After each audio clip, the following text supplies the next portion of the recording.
So an away win for the men, an away win for the women. Creating and listening to Swindon Town content has never been so much fun. So how about the EFL stick their oar in and, true to form, and much like Saidu allegedly did to Lunt, bring us all back down to earth with a proverbial bump. But, good listener, we're not going to let the prospect of a 5-match ban to arguably our most influential midfielder, as the lads jumpstart our promotion push, get in the way of some red and white fun and frolics tonight. Oh no, we've got 3 of the jewels in James Lally's Swindon Town Women's Crown joining us to examine their 3-1 away success versus Portishead. Sadly, in a change to our scheduled programming, the kit men, they're not going to be joining us tonight, guys. We've had a shocker. Poor old Hoops is stuck on the roadside in Avebury with a fractured fuel tank and a 4-hour wait for the RAC and only 2 bars of 3G. Now, if he does manage to get home, he assures me he's going to be jumping on later. So hopefully we will be hearing from them as well. But nonetheless, speaking of questions for those boys, and with the watershed nothing more than a distant memory in our rearview mirror, Annie Colston, Lane's Diaz-Butcher and Megan Attenborough of Swindon Town Women will wade back in to Swindon Town supporters' silly questions, and there are lots of them. We'll also be debating Ed Brand's unorthodox appointment at the county ground, previewing Saturday's home clash with Harrogate, the 2-2 under-18s draw with a Garuda Select 11. We've got another jam-packed, freshly flipped pancake of a show. Just hold the flatness. And as always, we'll reward high-quality contributions with a Sir Tom Broadbent Lounge hoodie and a Dan Designs print of your choosing. So submit, as usual, via DM, tweet or speaker request. But before I bring our special guests on, let me introduce your panel for this evening. Good evening, Joe. Good evening. I'm back. It's been a few weeks off. Yeah, welcome back, mate. Welcome back. I'd like to say you look tanned, but you don't. Cheers, mate. Sunny Pasdo or drizzly Pasdo. You treated me well. Ellis, good evening. How are you, pal? I'm wonderful. How are you, Hannes? Yeah, very well, mate. Beautiful as ever. Resplendent in Luke Williams era Swindon Town training top as I sit here on the London-Kent border. Chris P, how are we, Chris? I'm good, mate. Nice to have you, mate, and I hope you are indeed keeping well. And we've also got Adam, who has been signed on a permanent deal by the Sir Tom Broadbent Lounge after his barnstorming performance last week. How are you, Adam? I'm very well. Glad to have signed, and I can't wait to bring this show Adam, forward. in the words of the Fresh Prince, he's hyped up, psyched up, ready for whiling. Well, listen, let's get our guests involved, shall we? Meg, good evening. How are you? Oh, Meg. Oh, here we go. I'm on now. Hiya. Hello, Meg. It's lovely to have you on remotely, but not your show debut, Meg, as regular listeners will recall. We doorstep Meg after the 10-0 thumping victory at the county ground, did we not, Meg? And what a joy it was to speak to us post-match. Oh, yeah, that was a good game. It was a good game. Well, you're very welcome in the Sir Tom Broadbent Lounge tonight, Meg. Thanks for making the effort. And our 2 regular contributors. We've got the goal-hungry, goal-crazy Annie Colston. How are we, Annie? Hello, I am very well, thank you. How are you? Well, you know, Annie, it's another week, another goal, and another Twitter Spaces gremlin to get the show rolling. So hardly ideal, but I'm in much better shape than Steve Hooper, who, as I've mentioned to those of you just joining in, is currently stranded by the roadside in Avebury with a fractured fuel tank. So I think we're all in a better shape than Steve. How are we, Lanes? Twinkle Toes herself, assist queen. And in amongst the assists, is fair to say, from last weekend. How are you, Lanes? I'm good, thanks. Oh, your cheery voice always puts a smile on our faces. Well, listen, congratulations, the 3 of you, because it was a season first for you, wasn't it? You hadn't won away from home up until your trip to the Bristol coastline, and a 3-1 victory at Portishead. So I'll give the listeners some context for those that aren't aware. So obviously you triumph 3-1 away from home at Portishead on Sunday, the 2 p.m. kickoff. The lineup was Emily McGrogan, Ella Harries, Gypsy Vivash, Tori Taylor, Captain Alice Bowden, Sky Hull, Lanes herself out on the flank, Megan Attenborough, Annie Colston, Elle Scott and Kat Back. And your substitutes on the day were the experienced Jen Gray, Kelly Nightingale, Nat Goodright, Lucy Durham, and Emerson Evans. And the subs all played quite the role in the game as well. So the pre-match context was that Town's form was won, lost, drew, lost. Portishead's form, pretty dire, lost. But Town had only taken 1 point from their previous 9. And as I mentioned, there were no away wins all season. So it was the start, Portishead, of a run of 4 games against the bottom 5. But tails were up going into the Portishead game because he had a pretty, whilst their run wasn't great, pretty crummy record last year, taking only 1 point off them. But like I said, their form was pretty bad. But Annie, you and I spoke not long after the game. You told me that the pitch was absolutely horrendous. So, I mean, Annie, starting with you, I mean, you seem to mention it was a bit like sort of playing in a swamp.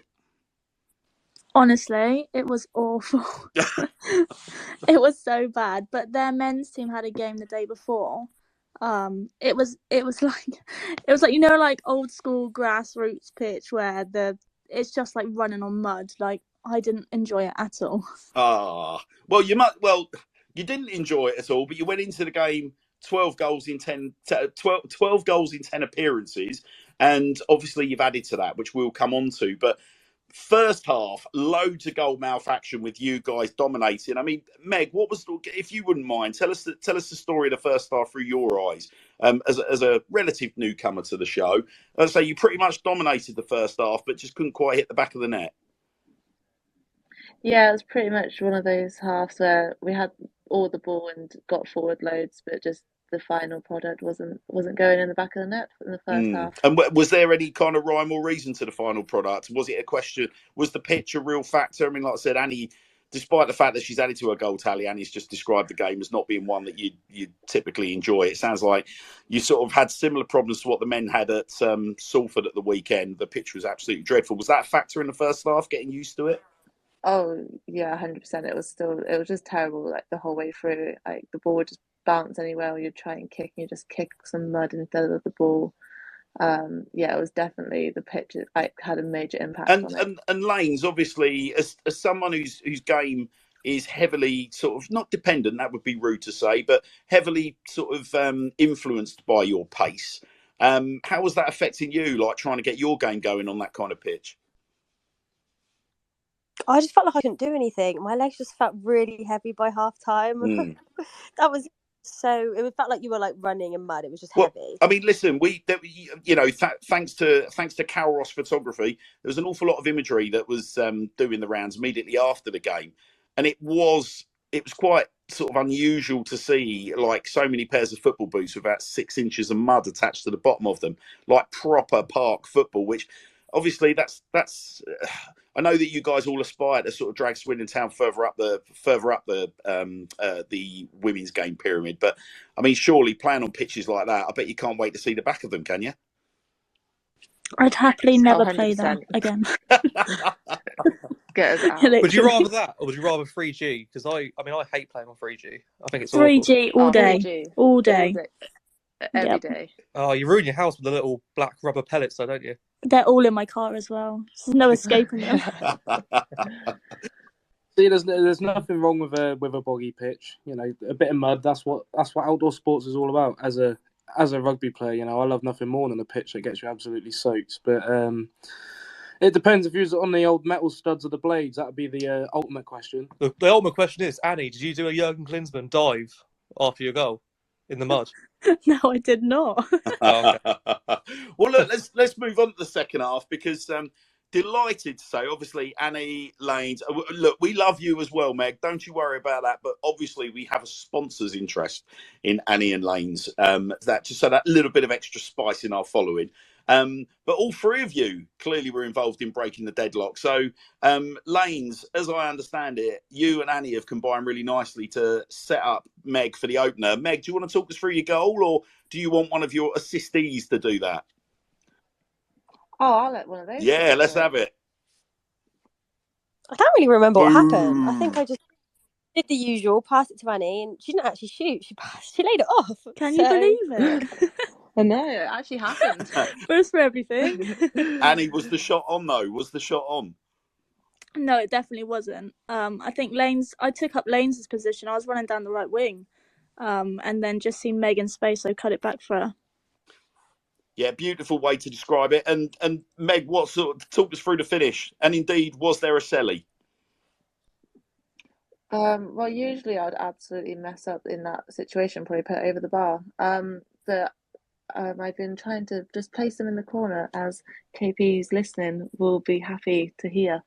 That I just thought, place it, and then I just hit it. And it went in. Well, congratulations. And you're not a stranger to the back of the net, so you're kind of giving yourself a bit of a hard time, Meg. How many goals is that now for you for the season? 8, yeah, maybe? 8 maybe. So there's you giving it odd sky over the bar. Before you know it, you're going to be catching up with Colston. But again, oh no, she's going to run away with that. Yeah, but again, you're playing a little bit deeper, Meg. So that's a hell of a goal return from your position. For those of you that aren't familiar with the women's team, Meg, talk us through your position and kind of, if you can, give us your men's team equivalent. Oh God, sort of just like a number 8, like box to box sort of player. I like to attack a lot more than defend. So I don't really know who that would be on the men's team. Do you like to give, I was about to say, do you like to give your opponents a right hander? Oh no, I've got nails which are going to break. Saidu Khan is probably the one that we would give you the nod. It would probably be, if we're talking last season, Jack Payne. I think that seems about fair, particularly with that goal return, Meg. So you probably won't tell us, Meg, but have you set yourself a target and are you well on course for it, or indeed have you beaten it? I'd like to get to double figures. That would be nice. Have you ever got double figures before? Yeah, a couple of seasons. You'll get there, Meg. I have absolutely no doubt. But look, we move on. So obviously, Town have gone 1-0 up. And then you've got the impact of the substitute. So Lucy Durham's introduced into the action and Lanes has taken a breather. And it wasn't long after that Lucy sets you up, Annie, for what is now your 13th goal in your 11th appearance this season. So, Annie, probably a good idea if you talk us through the goal. I just got the ball, kicked it in the back of the net, really. I can't do what you do best. That's the most Michael Owen bit of analysis I've ever heard. Yeah, was the goalkeeper 15? He's 15 for Christ's sake.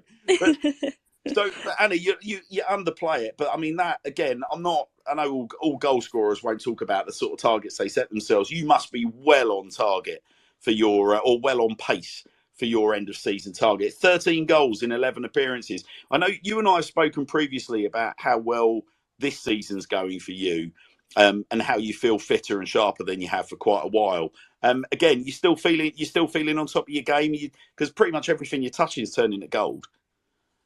I am currently on target to reach my goal tally that we've set. So that's good.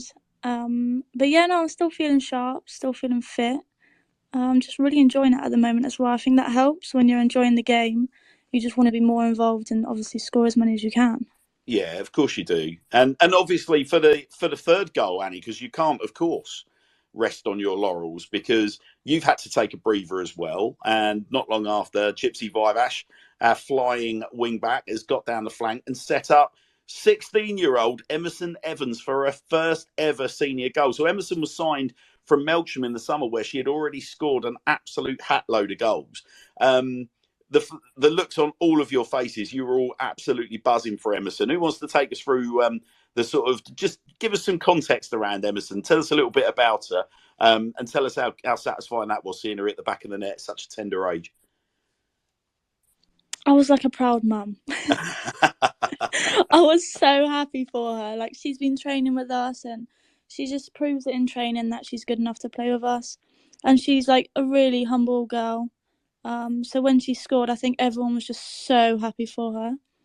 Yeah, and she's been scoring a lot for the development side as well, hasn't she, Lane? So it's not like, she doesn't know how to hit the back of the net, if you know what I mean. Like she's doing the business in your second string. So it's nice to see her be able to make that transition, isn't it? Honestly, she's so good in training. Like she doesn't look like she doesn't fit in. Like she just fits in, kind of thing. It's nice to see another striker score. We were also proud of her. She went on. We were like, oh, I really hope she scores, and then she did it. It's amazing. So Annie, could you see? I mean, appreciate the the selection and tactics on down to you, but you've got a lot of experience playing a lot further up the leagues as well. Could you see? Is there potential in terms of what you see in Emerson's game that you two could strike up a partnership? 100%. Like she proves it in training. She's so good, and like where they've been coaching with her as well, just improving her game. I honestly think that she can go far if she keeps working hard. Well, so congratulations to you, Emerson. Hopefully you'll be listening in, and hopefully this won't be the last time we're mentioning your name. But unfortunately for Emily McGrogan, you guys blotted your copybook. The way it was described to me was there was a bit of a defensive lapse, and Emily didn't walk away, unfortunately, with her clean sheet. And speaking as a former goalkeeper, I can only tell you the rage that would have been pulsing through her veins. Was there any McGrogan teacup throwing, wall punching, screaming in the changing room? She was actually quite chilled afterwards, to be honest. She wasn't too angry. I've got to get in this girl's head. I'm not at all happy. I've got to be honest with you. Have a word with the goalkeeper coach. Have a word. So, okay, so obviously congrats. 3-1 win, gets you back on track. Form's been a little bit indifferent of late. So the table, obviously we've got some really, really interesting run of games coming up, as I mentioned, four of the bottom 5. You've got Maidenhead tomorrow night. You've got Larkhall on Sunday approaching. You're 6th in the league. It's respectable. You got 19 points, but Exeter, Cardiff, Bournemouth, they're really starting to dominate that league now, aren't they? Where's your mind's at, guys, going into this run of games? I appreciate just got to get wins on the board, but what's the mentality amongst the squad? How are you guys feeling about it? How are you all set up for the first of the games tomorrow against Maidenhead? I think we're all pretty confident. Like we know that they're all like must-win games. I think that we're all going into it like knowing that we can win and we should win. So it's just going in confident and playing the way that we do. How about you, Annie? I think we just got to be smart about it as well. Like we're playing 3 games in a week, which we're not used to. So tactically we've got to be smart. But everyone's up for the challenge. We want to get 3 points tomorrow and on Sunday, so just got to give it our all. And Lanes, you got any thoughts going into this run of games? Kind of just the same. Like it is a lot. Like on your legs, you can kind of feel it after. So I think it's just like doing the proper recovery, so that we don't just. We want to be good on Sunday as well. So. Well, obviously, we wish you all the best. I mean, it's probably fair to say, given the kind of level that the opposition have been boxing at this season, that this really could be a season-defining run of games for you. So we wish you all the very best. Is there anything ahead of a game against Maidenhead tomorrow? Is there anything you can tell us about your opposition? They're really aggressive. So aggressive. Yeah, they pinch. Yeah, last game wasn't a very nice game. They pinch and kick a lot. Really aggressive. Yeah, they're quite a physical team, so it'll just be getting up against that as well. So it'll be a question of, I mean, it's funny because we'll come on to events from the weekend, and obviously as a consequence of that, eagle-eyed camera work, the importance of people keeping their heads and whatnot. But I mean, it is going to be one of those games for you guys, isn't it? The last thing you're going to want is sort of silly suspensions and reactions. But look, correct me if I'm wrong, guys. I've seen you guys three times this season, and I don't get the impression that you guys have. Appreciate you've got to use that word shithouse. You've got to have that bit of a streak about you, but you're not a nasty team, are you? But equally, you don't strike me as being a team that gets easily wound up. Well, apart from Lanes, that just. I was going to say, hang on. Last time we saw a game, Lanes was fighting on the sideline. Yeah, fighty Lanes. I mean, fighty Lanes is always throwing hands, but that was a one-off. Well, yeah, right. Yeah, there you go. So, but you're not. I mean, all jokes aside, you're not a nasty side, are you? It's not like I don't see any personalities in your team that go out there to sort of quote leave one on the opposition as part of your sort of go-to tactics. Our biggest shithouse in our team is Emily. Believe it or It not, literally is. she knows how to wind up strikers. That's my girl. Listen, it's a goalkeeper's prerogative, as Annie will tell you. Like a good goalkeeper, that is part of their duty. They've got to be in your ear. They've got to be nagging away at you. So, hey, listen. As far as I'm concerned, she's got a pass. Meg, you're an interesting character though. When it comes to a little bit of this, you're a little bit of a dark horse.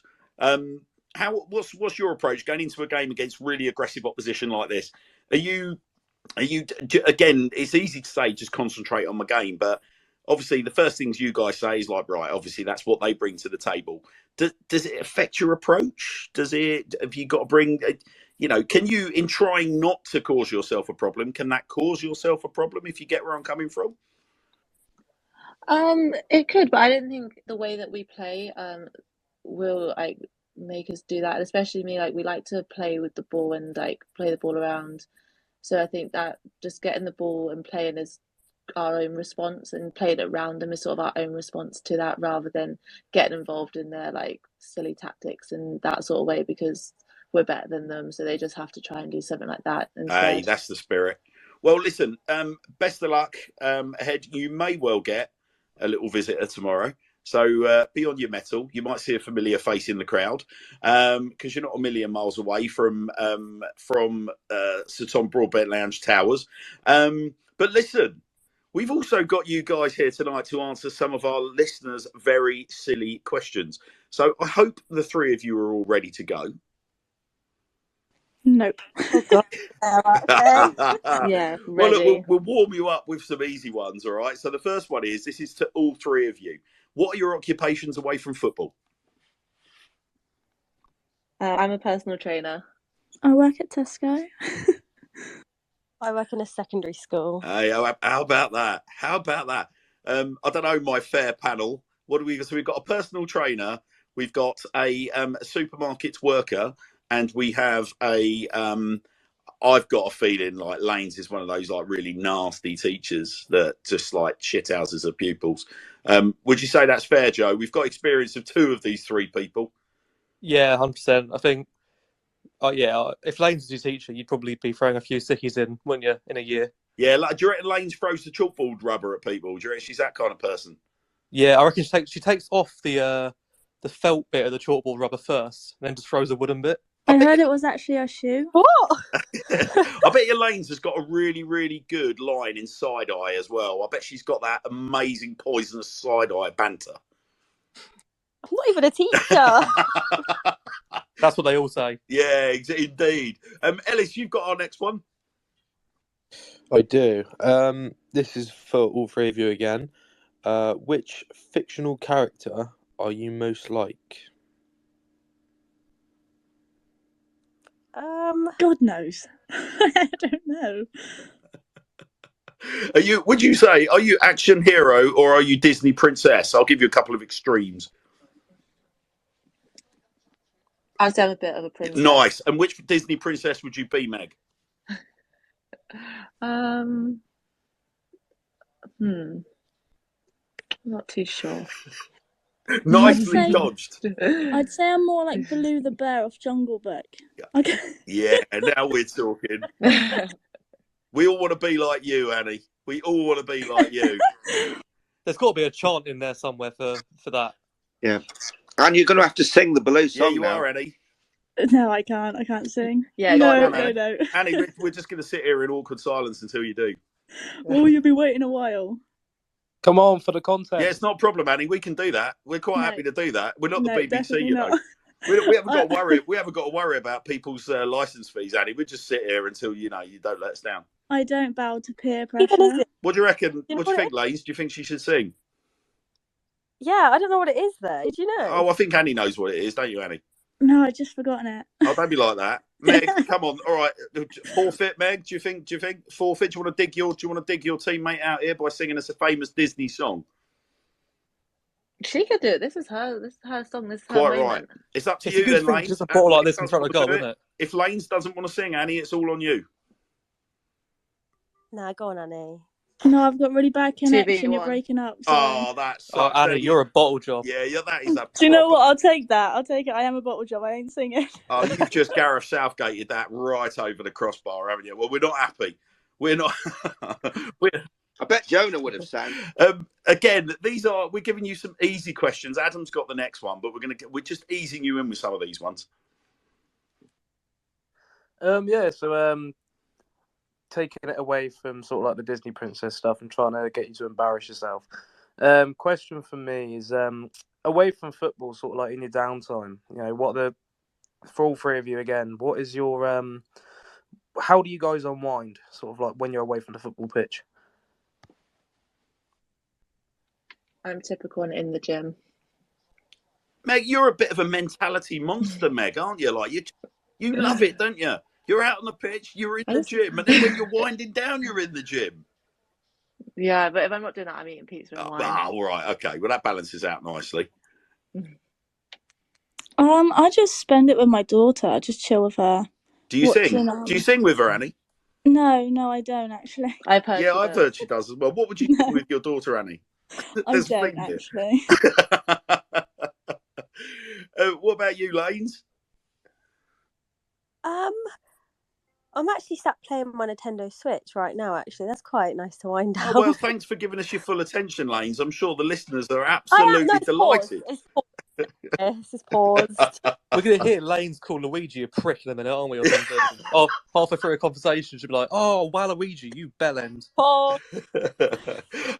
Chris, move us along. I was going to say, Lanes, you play Animal Crossing? Yeah, I'm playing Animal Crossing. Are you? You're playing I wonder how I knew that. A bit of Crossy Road. Chris, have you got her as a friend, or you can see she's online or something? What's happening there? No, I'm just looking at Twitter. Oh, right. Oh, my God. Go on, Chris, quickly move us along before we start, causing all kinds of problems. You got the next one, Chris? Yeah. Which musician would make the best football coach and why? Good one. That's a hard one. Well, it won't be Annie. We've sort of ascertained that by now, haven't we? Annie's not going to be going into coaching because she can't sing. Or she won't sing. I can't sing and won't sing both. But, by the end of these questions, Annie, I think we're going to get a tune out of you. But we'll come back to that. What do you think, Lanes? Which musician do you think would be the best football coach and why? How are you supposed? I don't know. How are you supposed to answer? Well, I don't know. I mean, look, could it be Ed Sheeran softening up his players at half time, telling them that he loves the shape of them? Could it be? Yeah, I don't know. Could it be? Could it be like a Corey Taylor from Slipknot, just to go into the change rooms and scream in their face? Could it be getting on the Swindon Town Women's coach and seeing Lionel Richie, who has you at hello? I could have Ed Sheeran singing with his guitar in the changing room, singing our tactics to us. That'd be all right. Interesting. What about you, Meg? What do you think? A musician that would, in your view, would make the best football coach? Because obviously you're in that environment where music and motivation is quite important in the gym. So where are we going? I'd maybe go Ollie Murs, but that's just because I love Ollie Murs and I know he loves football too, so he'll know a bit about it. Ollie Murs as a football coach. And yeah, I get that. Ollie Murs is a regular with Soccer Aid, isn't he? So yeah, I can see that. He's still got a few more games in the tank though before he regresses down to the touchline, I reckon. Yeah, maybe a few. Maybe a few. Joe, you got the next one. Very apt for you, Joe. Your question. We didn't get Annie's musician there. Oh, did we not? Well, we just chose to ignore Annie, seeing as she's ignoring our pleas. She's shunned, is she? Yeah, okay. she's not having it. She's not having it. What do you reckon, Annie? Have you got a football coach musician that would make a good football coach? I don't listen to music because I don't sing, actually. So. Oh my God, she's playing that card. I tell you, she's determined. Well, that was like a bottom quote. That was like, we don't use gas because we don't know what it is. I've heard her sing on a night out. She's lying. It's like trying to drain information out of a brick right now. This is an absolute struggle. Lanes, what did you hear her sing? Oh, anything in the club, she'll sing it with enough drink. I see. All right. Well, we'll keep our powder dry because we've got plenty more questions to loosen you up, Colston. Don't you worry about it. You need to record it. So, Joe, as I said, a man that's never a stranger to the bar. What? Yep. You got the next question. Yeah, so quite a simple one. You spoke there about Annie having a few sherbets and then getting the singing voice out. What were your favourite drinks, all of you? If you had to pick a drink, what do you guys do? I'm a wine lover. Red wine? White wine? Rosé. Oh, mix. Nice. I'm a cocktail type of girl. Lanes on the cocktail. What's your favourite cocktail, Lanes? I love a sex on the beach. A sex on the beach for Lanes. Yeah. How about you, Colston? Come on, spill the beans. Mine's a Malibu and Coke. A Malibu and Coke. Nice. That is your working man's, like, spirit drink. That I'm Have very, I very redeemed impressed. myself now? Well, no, it's just no frills, isn't it? It's just like it's like I've got a lot of respect for that. None of this nonsense sex on the beach carry on, and not being funny, Meg, but some might think that Rosé's being a little bit pretentious. And he's just. I'll take it, but I love it. They're probably all on the shot. And he's just gone full. She's just completely smashed it to the boundary. She's just got there you go, bang, job done. Business is business. Right, what we got for the next one? I think it's me, isn't it, on the next one? Here we go. Now, this is to any of you three, if you've got a particularly bad story. What's the worst thing ever said to you by an opponent? You don't have to mention names. Swear words are allowed. Yeah, we're after the watershed. Also, the swear words are encouraged, actually. I don't think anyone's ever really said anything bad to me. I think I sort of swear at them instead of them swearing at me. You can always, if either of your supporting cast here, Annie, tonight don't have a story to tell, then I want to hear your worst story in terms of what you said to an opponent. Okay. Come on, Lanes, Meg, you must have at least one story. No one really. It's all very. It's all in all seriousness, without meaning to sort of like return us to like very, very serious boundaries. That's one of the big stories from the summer, wasn't it? That one of the things that so many people found so refreshing with the Lionesses' success and the performance at the tournament and the vibe in the ground, and it was like the vibe on the pitch. Everyone made a point about it. Actually, just felt far more sporting than what they'd just become used to following men's football. But obviously, we all saw Jill Scott call a German player a fucking dickhead. You've just stolen my thunder there, Joe, because I was going to say, it seems like everyone conveniently forgets Jill Scott. So it's like it's not whiter than white, is it?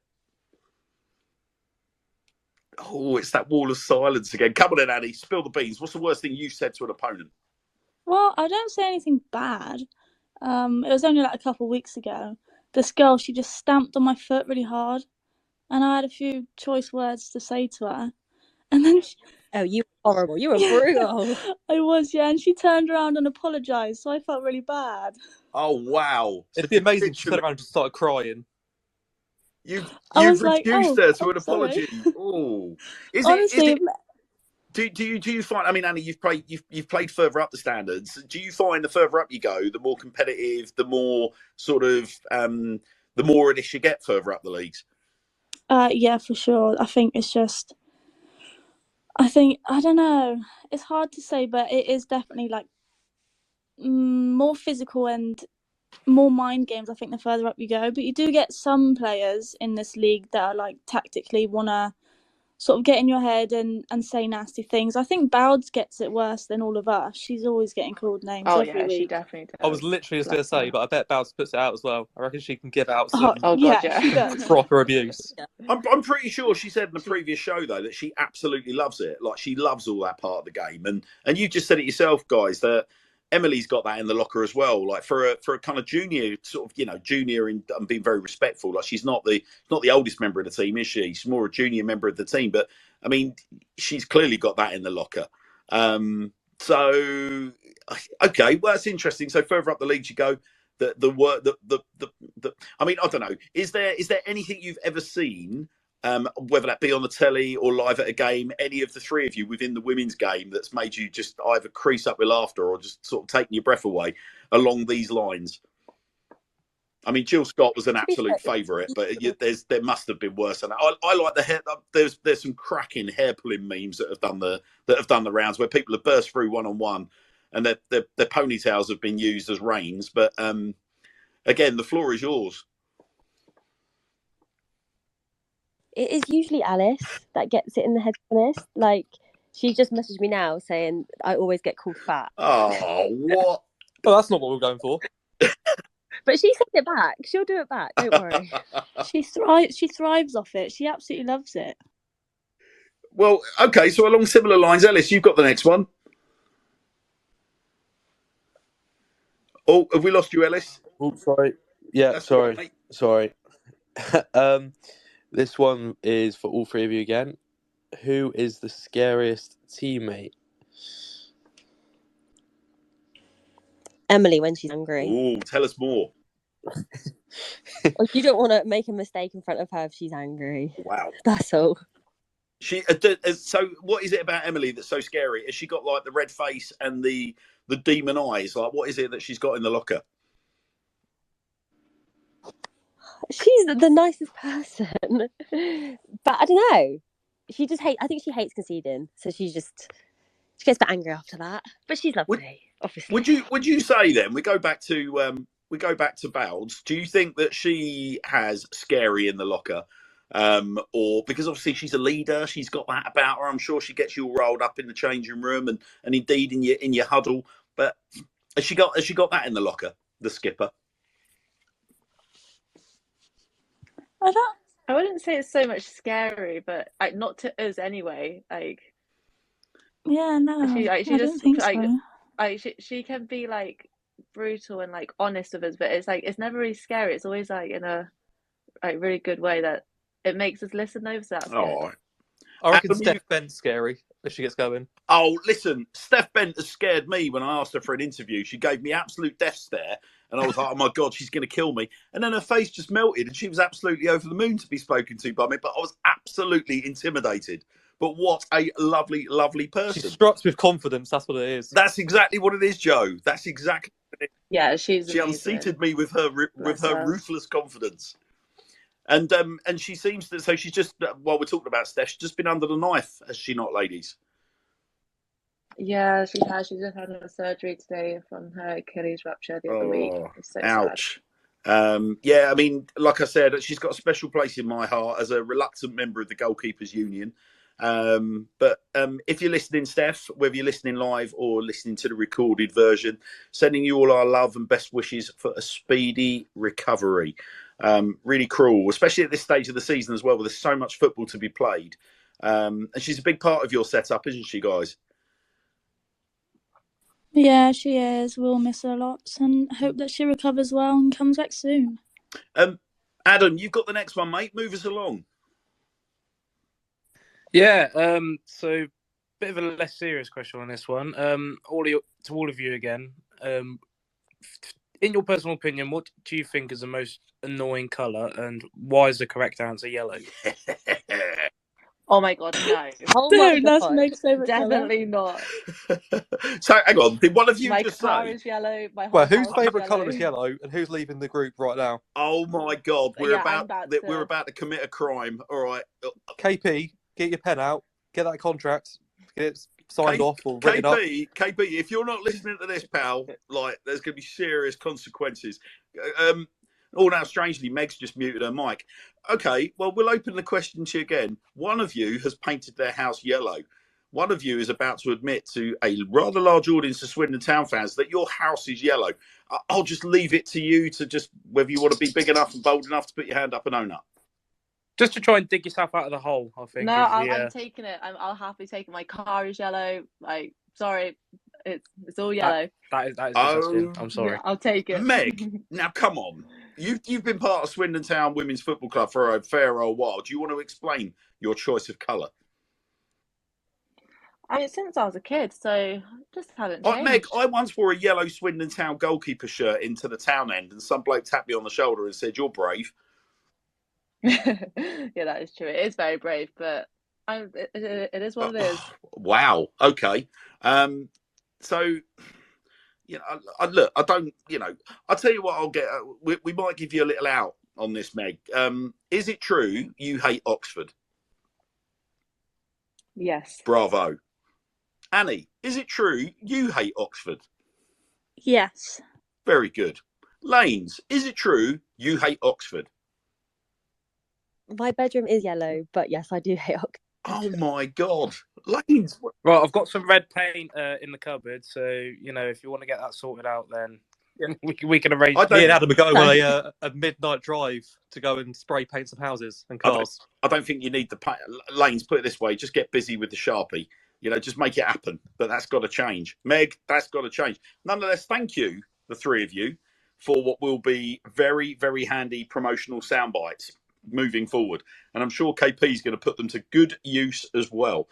Chris, you got the next question? Yeah, I have. Tell us about the first time you were ever asked for a photo or an autograph. And was it by Swindon superfan Casey? It's nice. It's always weird. You're like, they come over and they're like, "Can I have a photo?" And you're like, "What, with me?" Or, and then you kind of just, it's nice. It's usually at the county ground where we get the most, or if Casey's there, that's when we get them. Oh, Casey Paul, bless her. She really is a super fan, isn't she? What about you? Oh, I'm on.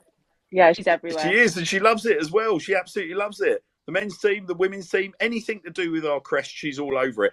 How about you, Meg? When was can you remember the first time you got asked for a photo or autograph? Did it really take you aback?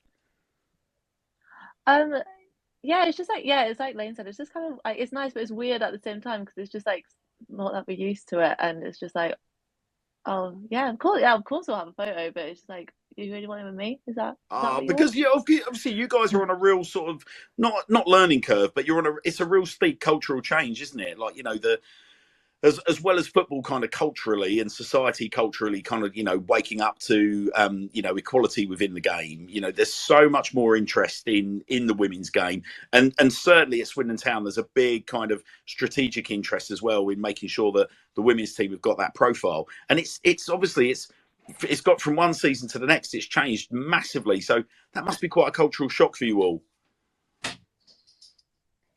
Oh yeah, the difference from like just last season to this season is literally insane. Like, just the crowds that we get like at Foundation Park when we play there is like quadruple even more than what we'd get at Fairford. So it is a whole big difference. And Annie, along these lines, obviously you take an enormous entourage. I think your entourage pretty much could fill the Arkles at the county ground. But what must that be like for them? That must be wonderful seeing you. That for them to see you being asked for photos and autographs. Yeah, they love it, and it took me back because after the county ground game, I heard a voice saying, "Oh, can I have a photo?" And I turned around, it's my bloody brother. I was like, "Go away!" But no, they love it as well. They always tell me they're proud of me, which is nice. Well, we are immensely proud of you. So keep doing what you're doing, and Joe, move us along. Yeah, I'm up next. I wish I had people asking for my photo and autograph.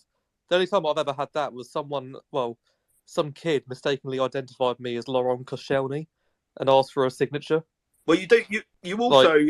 I'm still gobsmacked that you've not been asked for an autograph as Oscar Massey's doppelganger, Joe. We've all seen it. We all feel it. Mate, I've got too much of a beard, curlier hair, and a beer belly. Oscar's doing better than I am. Anyway, questions. Each of you, tell us an interesting fact about yourself. Oh, these are always hard. I don't have a clue.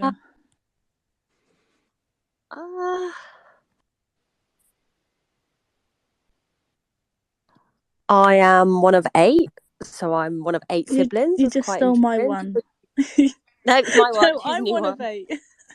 That's what you both get on so well. There's a lot of sibling sympathy going on there. I think the parents need a new hobby. I think so too. I've got a feeling Meg might bowl us over with an interesting fact. Come on, Meg, hit us up. Yeah, she only has a brother, so she's going to bring a really good one. Yeah, I was about to say I'm one of 2. I know. I just asked my boyfriend to tell me an interesting fact about me, and he just was like, "There's nothing interesting." Oh wow! That's savage. That's the exact thing I would do as well. To be fair, you've already kind of given us that, Meg, because you've kind of admitted that you're a Swindon Town superstar, and you live in a house with a boyfriend that says you're not interesting, and that house is painted yellow. That makes you pretty bloody interested in my book. Does it make it worse if it's actually in Oxford, the house itself? Oh my. Right, Oh, I'm off, guys. hang on, there's an alarming pattern unfolding, isn't there, mate? There's an alarming pattern unfolding. But we're going to take you on your word previous. Right, what we... As long as he's not an Oxford fan. Oh no, he's a Tranmere fan. Interesting. Yeah, is he from the Wirral or is he a Scouser? No, he's not. That's what makes it even worse. He's from Hull. He's just wow! How random is he a fan? Yeah, it's a very random story. I think that's pretty interesting. Is it interesting enough for us to hear? It was basically he played Football Manager as a kid, and that was his team that he played as and won. So he went from there. Yeah, that is the first time I have ever heard that reasoning behind supporting a football team. I live 20 minutes away from Hull, and there's no Tranmere fans here. Well, all right. So I've got the question. Have we seen Mr. Diaz-Butcher's comment, by the way? Oh, go on. Sorry. Here's one about Lanes. Lanes knows all the words to Billy Joel's "We Didn't Start the Fire." Oh. Sing it, Lanes. Sing it. What is going on? Right, Lanes. Here we go. Here's the opportunity. The floor is yours. Yeah, Lanes, the floor is indeed yours. No. Absolutely not. Someone play the backing track. Stephen, have a word with your daughter. She's got some serious stage fright. Well, look, I'll tell you what. Whilst Lanes is plucking up her courage, I won't ask the question, Adam. Adam's just tweeted saying, don't ask Meg who she's played for in the past. That's what we were going to say. Come on, Meg, spill the beans. I think I know where this might be going. I was when I was a kid. Don't try and get out of it, Meg. Silence is... Maybe when I was like 10 to 15 years old. So it was very long yeah, just time the ago. 5 seasons, Meg. And who was it you played for? There's after that I was at MK Dons, and then I went to America. So yeah. So hang on, are you trying to tell us, Meg, that you've played for the Pox and MK Dons? When I was younger. Oh my, Adam. That explains the Yellow House. It really does, doesn't it, Adam? Like, listen, you know, you're talking to predominant town enders here, and my team in America was yellow. Well, yeah, but so's the Pox, Meg. Like, do you know? And right, stop the show. You live in. To be fair, we can't leave Annie out of this because she's Sports City. But see, this is true as well. Like Annie all the large, but she's off down that way. Yeah, so come on, Annie, and your entourage have already spilled the beans. No comment. Oh my God! So we know that Annie supports Bristol City. Lanes, her brother was giving it to us after the game, wasn't he? He was like, "You supported the wrong team in red." I was like, "Hang on, you're in here drinking our pints." Yeah. But I tell you what, though, when we went and watched Swindon against Man City, he was chanting for Swindon. So I looked at him, I was like, "Oh, okay then." Yeah, that's do because, I film this or not? That's because I said it's infectious. That's because I said if he does it again, I'm going to teabag his beer. But anyway, that's a different story altogether. So my questions were, ladies, my question was supposed to be, what teams do you all support? Meg, I'm seriously concerned what your answer might be now. No, I'm a Liverpool fan, unfortunately, right now. Right now, Meg, come on. All right. Well, we'll give you the benefit of the doubt. Annie, we know, is City. Lanes, no pressure, but who's your team? Even more unfortunate, I'm a Chelsea fan at the moment. Oh my God. I'm loving all the at the moment things. At the moment, there's no loyalties anywhere. At the moment, I am a Chelsea fan. You're not allowed to change. No, it's just a bad season, isn't it? Yeah, I'd never change, but yeah, it's terrible time to be a Liverpool fan. Meg, why don't I believe you? Why don't I believe you? With your Yellow House and your 5 seasons at the Pox. But listen, we'll come back to you. We've got Ellis has got the next question. Yes. My question is, pot noodle or a can of soup? Could be any soup. Pot noodle every day. Pot noodle. What pot noodle are we talking? Chicken and mushroom. Yeah. Standard. Yeah, probably. Standard. Here's the thing, with all these food answers, I'm kind of semi-questioning the nutritionist here at Swindon Town Women's. Yeah, I would love to get Ali or Joe the Cairo on to give us a medical opinion as to whether a pot noodle or a can of soup has more medicinal value, because you know what they say about chicken soup, it fixes everything, and surely that could turbocharge you for a game, right? You would think. I'll tell you what, chicken soup is my go-to when I'm ill. It just, that and Lucozade just fixes me up. Well, based on what Meg's been telling us, That's the most British answer based ever. on what Meg's telling us tonight, guys, I think we need to get sort of, you know, Campbell's with the chicken soup, bringing a truck round to her house. You know, it's all gone horribly wrong, Meg. It's all gone horribly wrong. But I'm not going to. Please don't. I'm not going to keep picking on you, Meg. Well, not. Well, I might, but we'll try. We'll try to behave. Adam, what's your next question, buddy? Yeah, so this one goes directly to Annie on this one. I think this is quite a singled out question. Can you describe the impact as an athlete having a baby and the challenges it presents when returning back to the sport? Good question. God, that is a good question. I mean, I had a couple seasons out when I had Olivia, so I think there's not a lot of like support when you come back from when I did to the club I came back to. There wasn't like a lot of knowledge or support in how you're supposed to return, and how your body's adjusted and things like that. So it's very hard. And also now it's like balancing childcare and seeing her as much as I can, and then obviously going to football and spending like 3 nights a week away from, well, 2 nights and a whole Sunday away from her as well. It's tricky. It is. So is this sort of something that you yourself think should probably become part of the development of you know, promoting and increasing the growth of the women's games, to sort of have those support systems in place? Because obviously, you know, it's not going to be rare for the, you know, for the footballers in the women's games, you know, start having children and stuff like that. Do you think that's something that could potentially help progress the game itself? Yeah, definitely. I think most people, sorry, not most people, some people see it as like a career ender. Like when they get pregnant, they think, well, this is it. I'm not going to go back to football because it's so hard to get back to where you was before. But Rianne, she's just coming back in now and she's getting amazing support from the coaches and the physios. So it's definitely something that could be looked into more, and it needs to be, so that people don't have to choose to either continue playing or have children.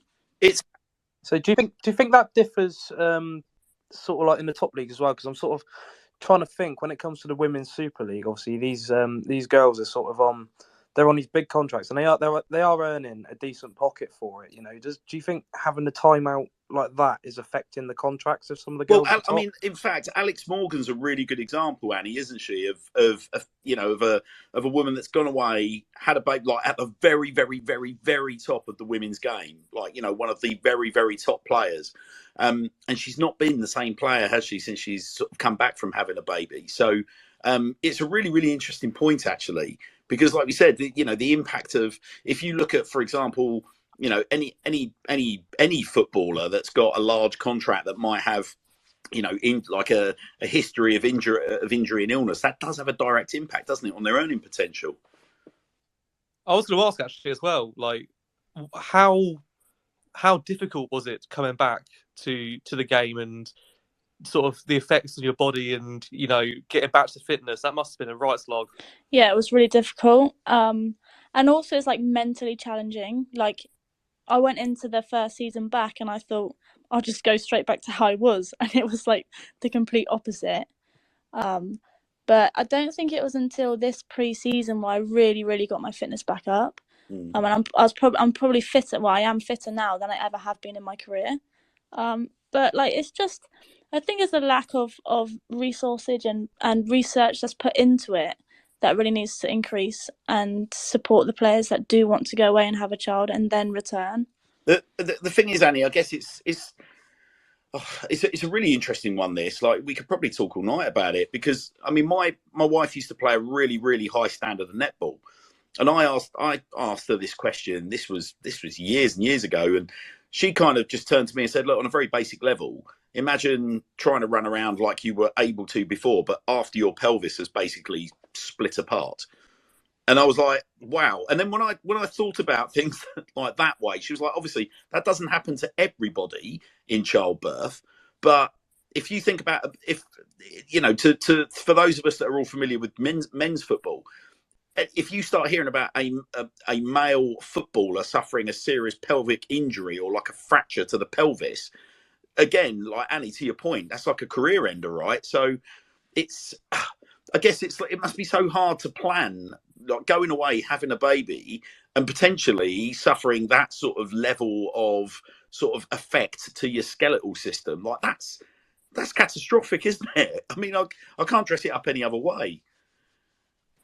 Yeah, it is. And I know that people actually do plan when to have children in their career so that they can time it so that they have enough time to get back and get fitter so that they can return to football. Or people just put it off completely and think, do you know what? I don't think if I had a child, I'd be able to return with the changes to my body. And I think it's not spoken about enough. And it is sad to think that women have to potentially not go back to something they love for having a child that they're going to love. Do you know what I mean? It's really challenging. Yeah, 100%. Well, look, I mean, welcome back, Rhian Bourne-Halleck. Congratulations. And I'm sure, Annie, you're a massive pillar of support for Rhian. I know she's obviously one of the more experienced members of the squad, but having done what you've done in terms of being able to get back to the level of fitness that you're at and come back better than ever, I'm sure Rhian's like taking a huge amount of inspiration from you. So congrats to you, Annie, for doing what you've achieved, but also welcome back, Rhian, who was absolutely wonderful in the commentary box with us for the Plymouth game. So it's terrific seeing her back out on the pitch. Just to lighten the tone, Rachel's tweeted, can we have just a straightforward answer from Meg, Annie and Helena? Love Island or Love is Blind?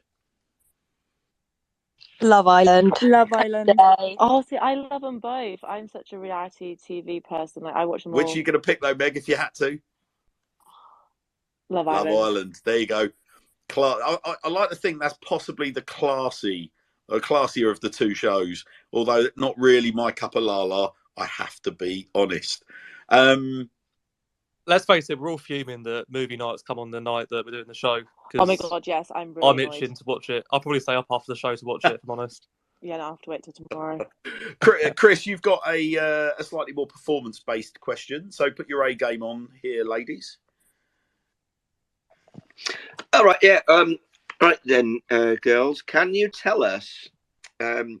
Obviously, since the women's team have been pulled in by the main club, so can you tell us about the changes that you have seen since that combined thing happened from the inside? Yeah, so describe the changes you're seeing at Swindon Town Women's Football Club from the inside, ladies. What are the noticeable changes that you're seeing? It's probably mainly like the facilities that we are being able to use now, like being able to use the gym and the county ground to play. That sort of stuff is definitely like the main thing. And now obviously getting a coach as well. They're probably the main three things that we've seen. Is the county ground pitch the best pitch you've played on? Yeah. Oh yeah, 100%. Definitely. And how are you getting? I mean, Meg, as a PT yourself, how do you rate the gym facilities at the county ground? Can I say that? Yeah, fair dues. Work to be done. Well, you'll probably be quite useful on the next question then, which I believe is from you, Joe. Yeah, so this one, we'll aim it towards Meg Attenborough. She used to play for Oxford, but she's all right now. So, Meg, whose gym input is the most questionable in the squad? Oh, they might be in this chat. Don't even do it. Is it Lanes? Don't you dare, Meg. Addie's worse than me. I would say it's a 50-50 toss-up, honestly. Oh my God, 50-50 between Annie and Lanes. In fairness, there have been some cracking photos of the three of you just lounging around in the gym, giving it shits and giggles. But That's serious. what makes it questionable? I genuinely thought Annie would be far and ahead better than Lanes. I'm not going to lie. What do you mean? Look at me, I'm huge. I don't know. I thought Annie would be like a, I don't know, cardio monster, and then Lanes is sat in the corner playing Animal Crossing. She influences me in the gym. She comes over, she distracts. No, don't lie. She's there. Look, let's not point fingers here. Meg's not having it, is she? Meg, so give us some typical gym tales. When you glance around the gym, you're in there. I can just imagine you absolutely smashing it. And then you glance to your left or to your right. And what do you typically see from the pair of them? Oh, it could be anything. But to be fair, recently I'll actually give it to them both. They've actually been stepping it up and been actually doing the work. So I'll give it to them Yeah, more. and an increase in standards, and long may it continue. Oh, Ellis, you've got a good question for the three of them. Sorry, I keep getting distracted. But Ellis, I've just got an image of you just sat there with your head in your hands, just trying to piece together Meg's ridiculous statements about 5 years at the Pox in a yellow house. yeah, well, I'm listening bedroom. in, and then I've got to try. I forget that my Twitter's not open on my phone, and then I got to get back on it. Ellis has punched a fist through how many walls tonight? Just he can't stand them all. Your question's a cracker, Ellis. It is. It's a very good question. So, girls, imagine the sirens go off, right? Zombie apocalypse. It's happened. It's the end. Where in Swindon do you bunker down, and what is your weapon of choice? Now, we need to throw a curveball on that one. It's got to depend on what zombie apocalypse it is, because obviously anyone who watches a few zombie films, they're all different. You've got the slow zombies in like The Walking Dead. You've got World War Z where they're running everywhere at 100 miles an hour. We'll keep it simple. We'll go Walking Dead zombies. Walking Dead, slow, boring, brain dead. Nice. Yeah, we'll go with that. And that's just Joe. Right, go on then. Who wants to go? Come on, Meg. You go first. Zombie apocalypse. Where in Swindon are you bunkering down, and what's your weapon of choice, Meg? Oh God. Let's think. Where would I bunker down in Swindon? Should we hide in the gym? Yeah, the gym, the dockle. We end up there. Yeah, dockle. And what are you going to be wielding, Meg? Oh, it looks like I'm just going to be having some alcohol in my hand. Oh, so you're going to be hitting people over the head with a broken bottle? Yeah. Yeah, after she's drunk it. Yeah, Dutch courage. Just give her like 5 bottles of whiskey and then let her have Surely Annie would want to be bunkering up in Tesco's and using a key to the storeroom to make sure she's got enough food. I don't work at that Tesco's. I was thinking of just hiding at Lanes's house and then just throwing Lanes at the zombies. I'm sprinting away. I'm leaving you behind. The idea of having to spend my last days in a yellow bedroom absolutely terrifies me. I can't think of a worse thing to have to do. I'd probably throw myself at the zombies. I like the fact that Adam's given Annie the absolute, just stay at work, Annie. Just stay at work. I appreciate busman's holiday and all that, but lock yourself in with the tinned goods and you'll be fine. You'll outlast it. But no, Annie's turned it down. She doesn't want to do it. She's going to stay at Lanes. So, but what are you wielding then, Annie? What's your weapon of choice? Lanes. I'm going to throw her. Oh, you're going to throw Lanes at them? Yeah. Because I'm huge, remember? That didn't work. Be like a bowling ball, just knock them all down. So, Lanes, listen, you're right in the heart of Swindon, Swindon resident. Where are you going to choose to bunker down, and what's your weapon? I'll stay with Annie at my house. I've got a few bottles of vodka in my bedroom. We can use that. We can check out. Booze hounds, listen to you, you're absolutely on it, aren't you? Lanes, remember your dad's listening to this. He doesn't know about those bottles of vodka you've hidden under your mattress. Well, he does now. I think Meg left them here when she came over last, so they're hers. Oh, that old chestnut. All right. So we basically got, you guys are basically throwing bottles at people, and you're not interested in food, but you're quite happy to stay in a yellow bedroom. There's some serious conversations we need to be having with you three. I'd love to know the panel's answer to that question. All right. Well, go for it, Adam. What's your answer? Oh, mine's easy. I'll just stay at work. Mm-hmm. But barbed wire fences, got an armoury 5 minutes up the road. I'm pretty sorted. Yeah, you're quite happy. So you're at work. It sounds like uber violence. What about you, Ellis?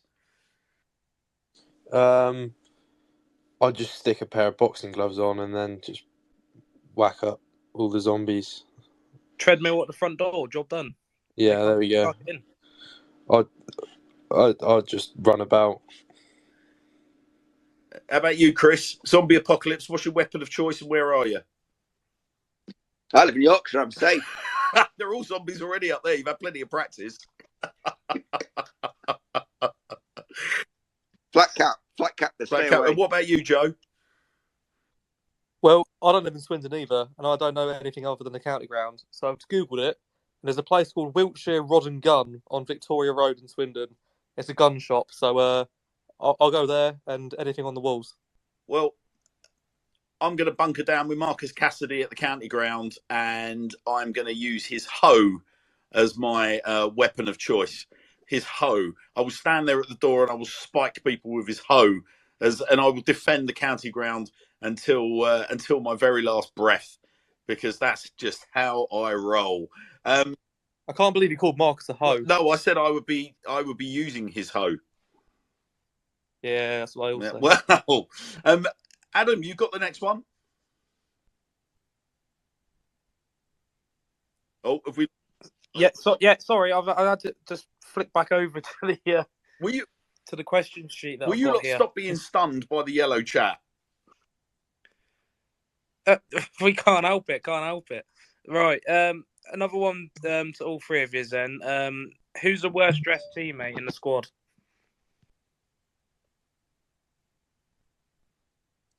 Oh, look at this. Silence. Absolute silence. What would you say, Meg? Who's your worst dressed teammate?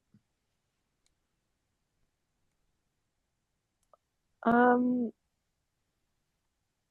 don't know who I can throw under the bus with that. Come on, it's open. I Gaffer under the bus. Oh yeah, to be fair, he does have a bit of an issue with his colour of socks he wears. Yeah, I can back that.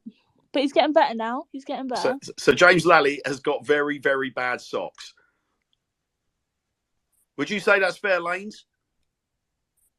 That's mean. Everyone's so nicely dressed. We all wear the same thing anyway, so everyone's good. Yeah, you're all. Change the question then. Who's got the worst boots? Me and Annie have the same. Scotty. So Scotty's boots are. Are they correct?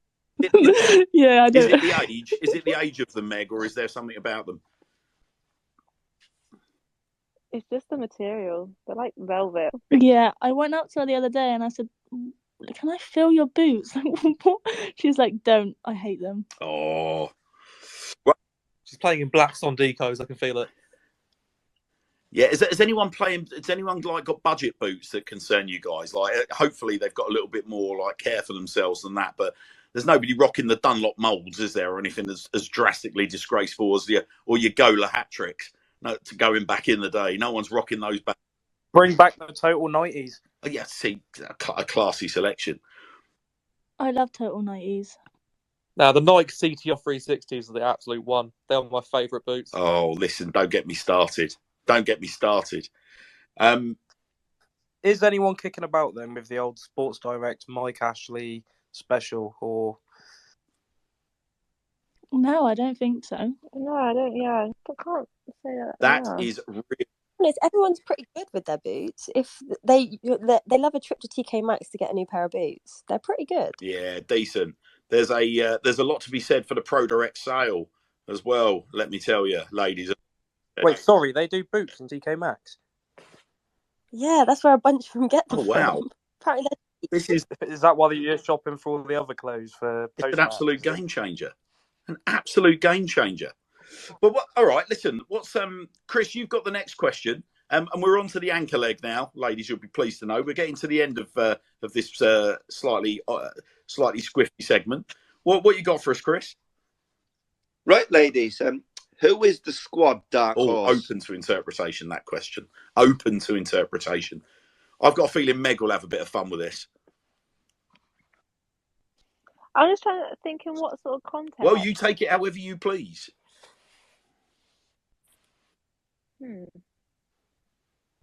I quite like what you said about Emily earlier, but we've kind of said that, so I don't really want you to repeat it, which is like when she blows her lid. Because, yeah, I can see her doing it now you've said it, but I would never have had her doing it before you said it. Yeah, I can't really think of someone right now. Is there an absolute monster, like when you guys go out for a meal or when you guys go out for a drink or when you guys like go out, just sort of let your hair down and get on the dance floor? Is there somebody that just completely comes left field and dominates? Oh, Tori. Yeah, Tori. She goes missing. Yeah, definitely Tory Taylor on a night out. Is she leading from the front? Is that what we're saying, or is she an absolute liability? Yeah, I think we actually lost her on the last night out, and then she texted us saying, "Yeah, I'm home." We're like, when did you leave? Just did the yeah, that's good though. That's the experience of Tory Taylor talking there. Just lets us know when she gets home. Yeah, doing the tactical out left field, but yeah, just making sure that everybody knows. That's all good. All right. What we got next? Oh, I think we kind of touched on this a little bit earlier. The next question, it's the next question. My one, no, it's you, isn't it, Joe? You're on the next one. Yeah. So going back to a musical theme, in your opinion, what is the worst song ever? I hate Dance Monkey. It's overplayed, and now it's too much.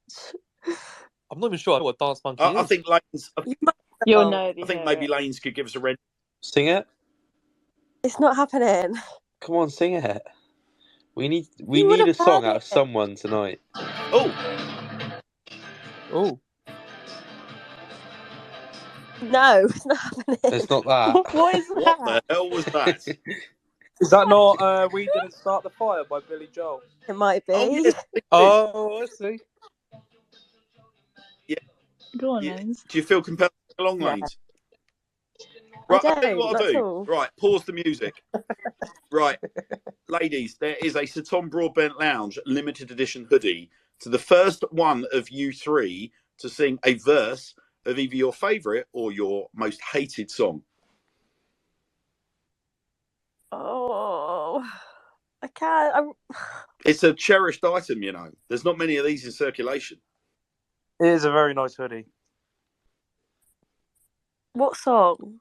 You can any song you want, either of your favourite or your most hated, and the first of the three of you to sing will get the hoodie.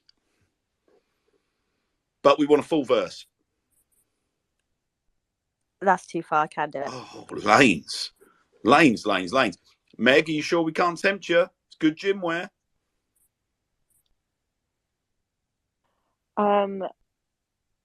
Pressure's on Colston. Not a chance. That is absolutely outrageous. Right. We nearly got there. But worst song ever. So we've got, what did we have? What was the verdict? It was Dance Monkey. Dance Monkey it is. Okay. My question's a little bit more serious. Hardest teammate. And all we need is a name and no explanation. Hardest teammate. Annie. Go on, Annie. Hard as nails. I feel like mine would need an explanation. So literally, as in hard as nails, who would be your toughest teammate? Someone that you would always have in the trenches with you. I'm going to go with Bowd. She's double hard. Like, genuinely double hard. She loves a big challenge, doesn't she? I meant more along the lines of someone the hardest to play against, if that made sense. Yeah. Not that you're hard, Annie. Thanks. Ellis, you've got the next one. I do. What superhero would make the best coach for Swindon Town Women? Captain America. Is that why? Any reason? Have you seen him? We need tactical genius here. We need to get promoted. We're not going off looks. To be fair, Johnny Morris is a handsome man. Okay, we'll go with Iron Man then. He's a bit more of a leader. I don't think you should make Meg back out of her Captain America. She wants to go. Well, yeah. She can be Captain America. What about you, Lanes? Which superhero would make the best coach for Swindon Town Women's Football Club? I was going to say Iron Man as well, just for like the leader part. He's got the right colour kit as well. Yeah, red. Yeah, we'll take a bit. So does Captain America. Yeah. He's got a bit of red in there as well. We'll go with that. Certainly no yellow, Meg, refreshingly, for Captain America. What about you, Annie? I'm going to go with Hulk, smash his way to promotion. Wow. Yes. That would be one aggressive team. And you do play in green a lot. love Saidu the Khan green would be kit. proud. There's something about the Bouds in that, isn't there? Playing in green, bit of a rage on, double hard. I reckon we might have a nickname there for the skipper. Right, what we got next? Adam, you got the next question? This is a good one. Yes, I do. Right. So next question is, what is the best prank that's been played on a teammate? Do you have much of a prank culture, ladies, in the women's team? And indeed, have you played a prank on anyone? And what's the one that's had everyone absolutely crying? I think these questions are making me realise we're kind of a boring team, you know. We actually are. No, Either that or we've completely misunderstood the assignment. So it's going to be one of two. We should. So you've not put anything unpleasant in a bag. No. You've not put anything unpleasant in a drink. No, but you're giving us. You've not put anything unpleasant. Yeah, exactly. That's kind of the plan. You've not put anything unpleasant in their post-match meal. No, we're boring. So, you know, what you want to be doing is getting inventive with some duct tape and finding some nice places around the ground to sort of be taping people's shin pads up, hiding some people's socks. I think that's the way you want to go. Maybe you shouldn't have given that idea considering the actual admin for your team's listening, but we're giving you some help, ladies. We're giving you some help. Right, we're getting right down the end of the questions now. This is the third to last question, you'll be pleased to know, and it's coming from Chris. All right, ladies. Congratulations on your new coach travel culture. So, what's playing on the stereo? Do the coaches have screens? And what are you watching? The coaches have. Yeah, they have screens. Meg made us watch the Liverpool game last time. What was the other one? What are we listening to? Well, the first time it didn't have anything, so we just had to listen to the radio. But the second time, I think I was on Aux actually. So you was actually. You were, yeah. It's just my playlist. Did you play Dance Monkey? I did not play Dance Monkey. Did you sing any Billy Joel? Would you like to sing some Billy Joel? I would not. Okay. What about the chorus, Lanes? We're not going to leave this alone. Do you want to sing the chorus for in return for a hoodie? I think we might allow a chorus. Because I know you're desperate for this hoodie, Lanes. I know you are because you've messaged us on the sly whilst your teammates don't know. But you have messaged us saying you're desperate for this hoodie. So I'm going to say to you, if you want to sing the chorus, we might let you have a hoodie. I can. Oh, my God. All right. Well, we've still got 3 questions. Have a little think. We're not going to put you under too much pressure.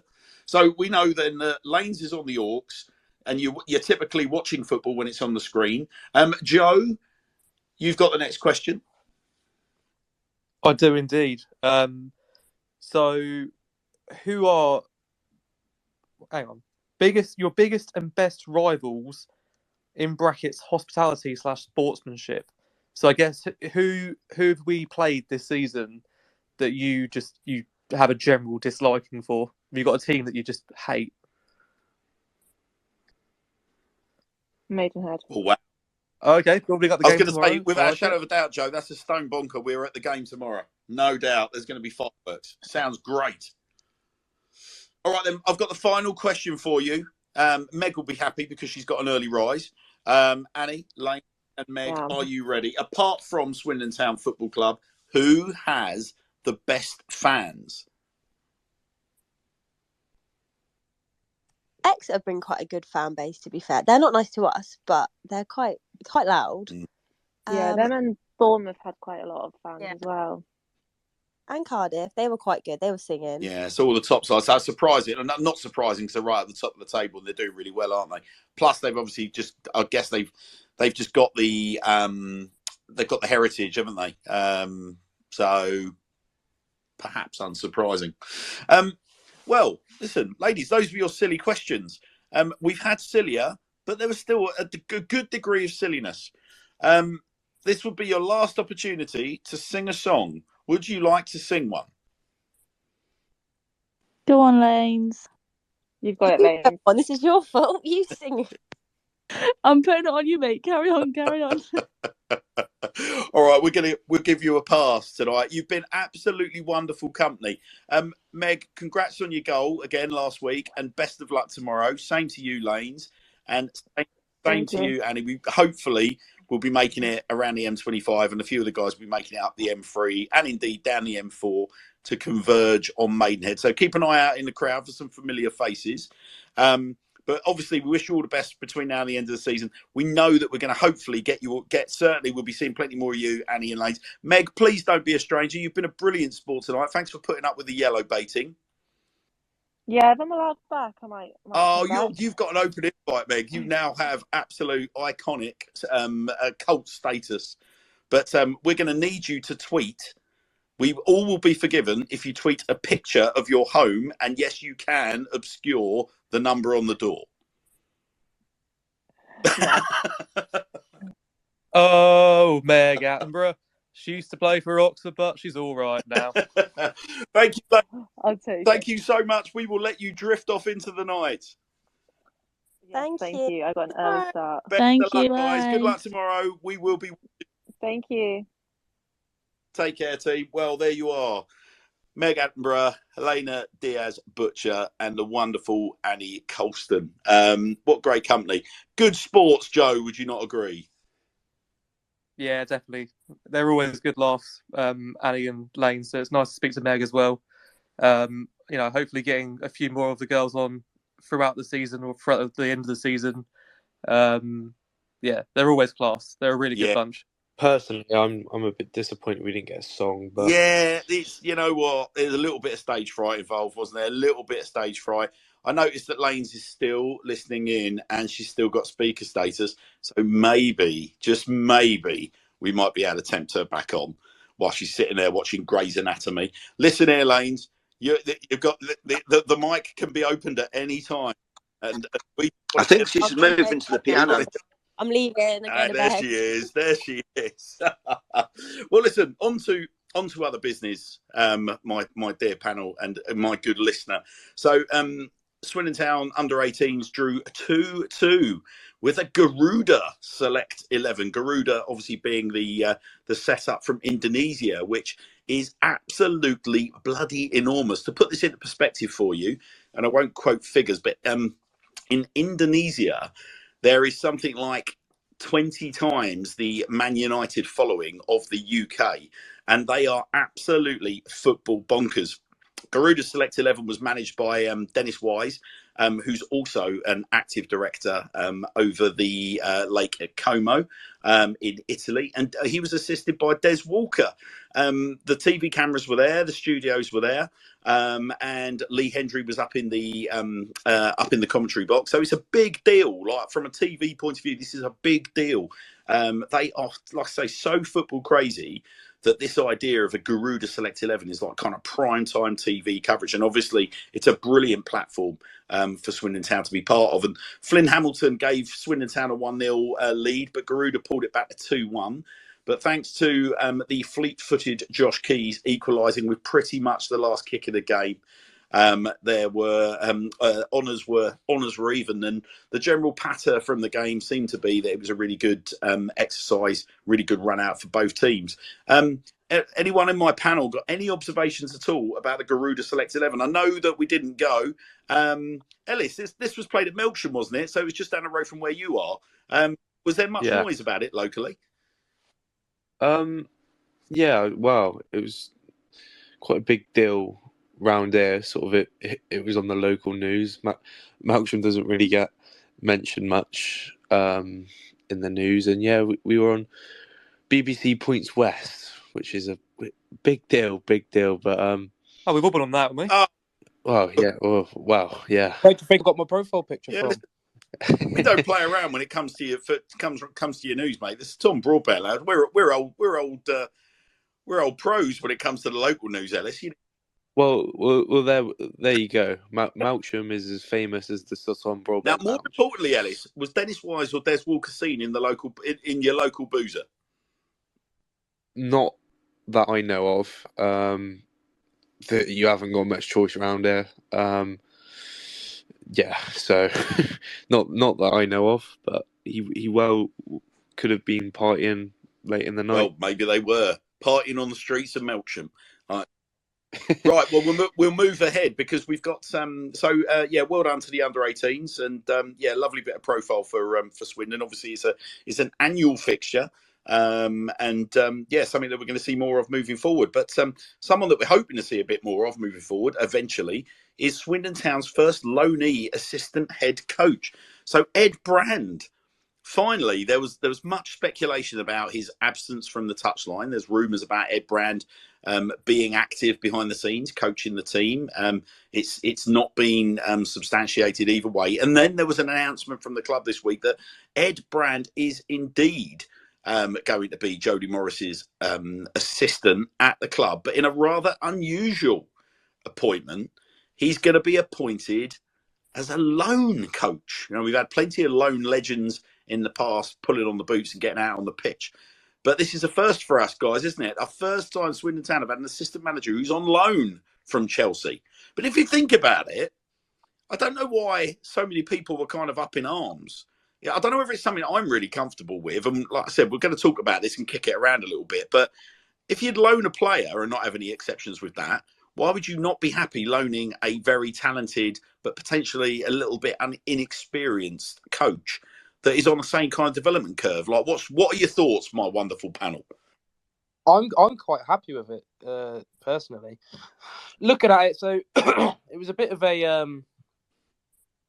in the nicest way possible, a bit of a shit show, really, with how it was, how it came about from the club. And, you know, it sort of like made everyone think, you know, what on earth is going on? What's the struggles about? Because we were sort of left in the dark with it. But look, it works for Ed because if he is on loan, then he's still getting his wage that he would have been getting at Chelsea.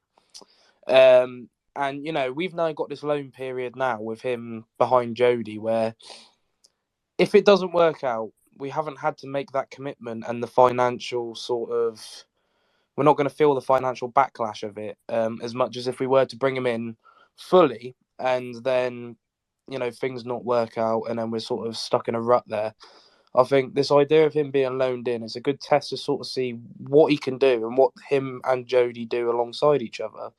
And if we exceed expectations to what I alluded to on the last show of where I think we're going to go by the end of the season, if we exceed that and, you know, start looking at promotion again, we know then that works, that system works, and then we can start looking at a more permanent basis for Ed alongside Jody.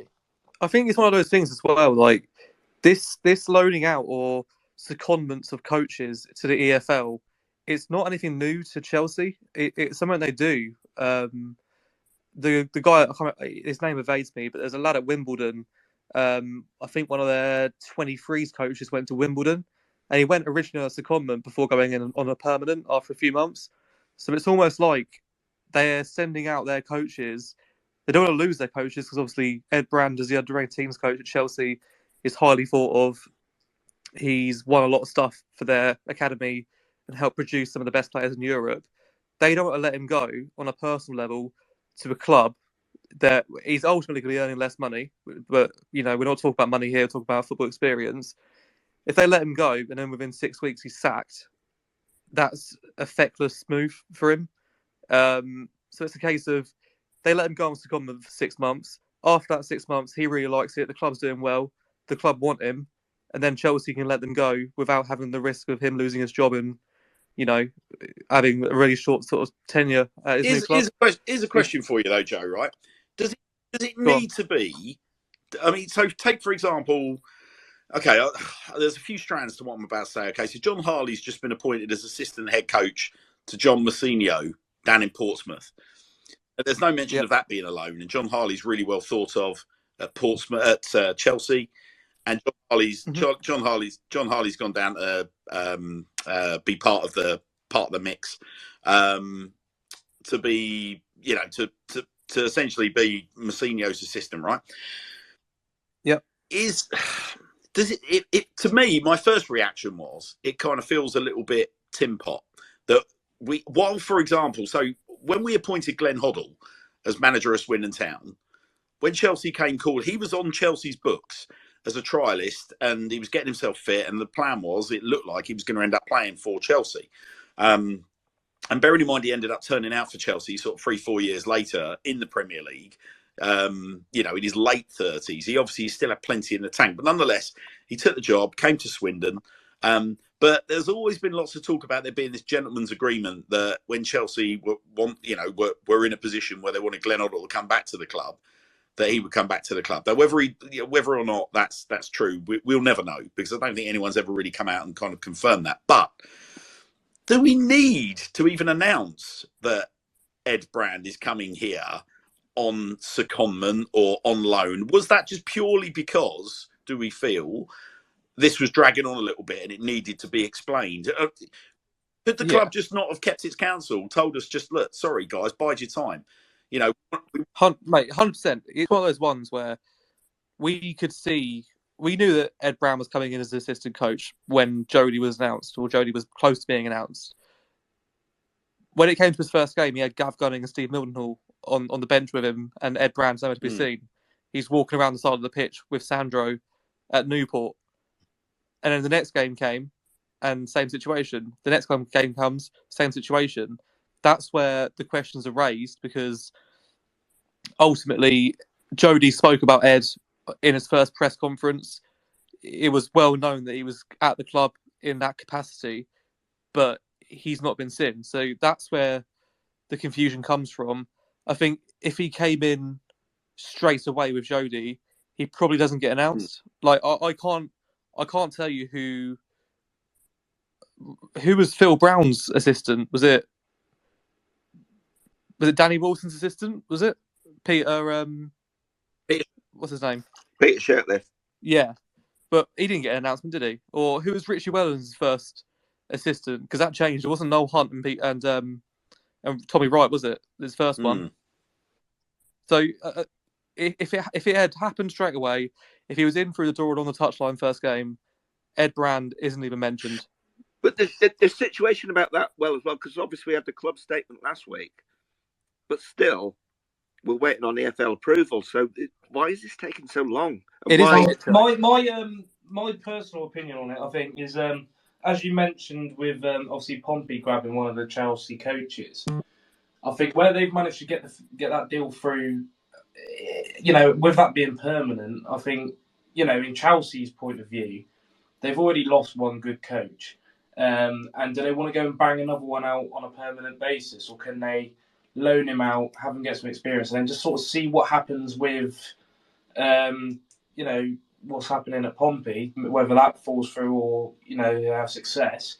It gives Ed Brand that bit of flexibility at our place. And then in the same breath, I think you've almost got to announce it as a secondment, because otherwise, if it doesn't go right and we end up losing him, the fans are in the dark again, sort of thinking, where has he gone? Why wasn't this a longer lasting thing than what it was? I think, you have to sort of announce these things. If we're wanting transparency as fans, those are the types of things that you want to be in the know about. Yeah, and it's also a case of, as well, if Portsmouth want to buy a coach out of a contract at Chelsea, I'm imagining that's a 6-figure fee. And I think Portsmouth can pay that with no questions asked. I'm not sure Swindon at the moment can pay that money straight away. Joe, that's really interesting, isn't it? Because a lot's been said about the fact that Clem's broken the bank to get Jody Morris in. So maybe that is just the compromise that they've had to make at the end of the day. That, if he's, because clearly Ed Brand is really well regarded at Chelsea, right? So that's obviously, for straight away, the fact that Chelsea want to keep him speaks absolute volumes, and they clearly want to keep him enough that they're not willing to let him just walk out the door and go and further his managerial career with a League Two football club. Let's face it, Jody Morris was unattached, so you haven't got to buy him out of any contract, and he probably is the most well-paid manager in the league. I would be 99% sure in saying that. I would be surprised if Mark Hughes isn't on more. I don't know. Yeah, Chelsea lads, they've got either way, Joe and Chris, the argument stands, doesn't it, that we've got we will have, comparative to probably nowhere near what he's earned in his career, earlier in his career in his various roles, but in League Two, we're going to have a guy that is paid, a fair old whack.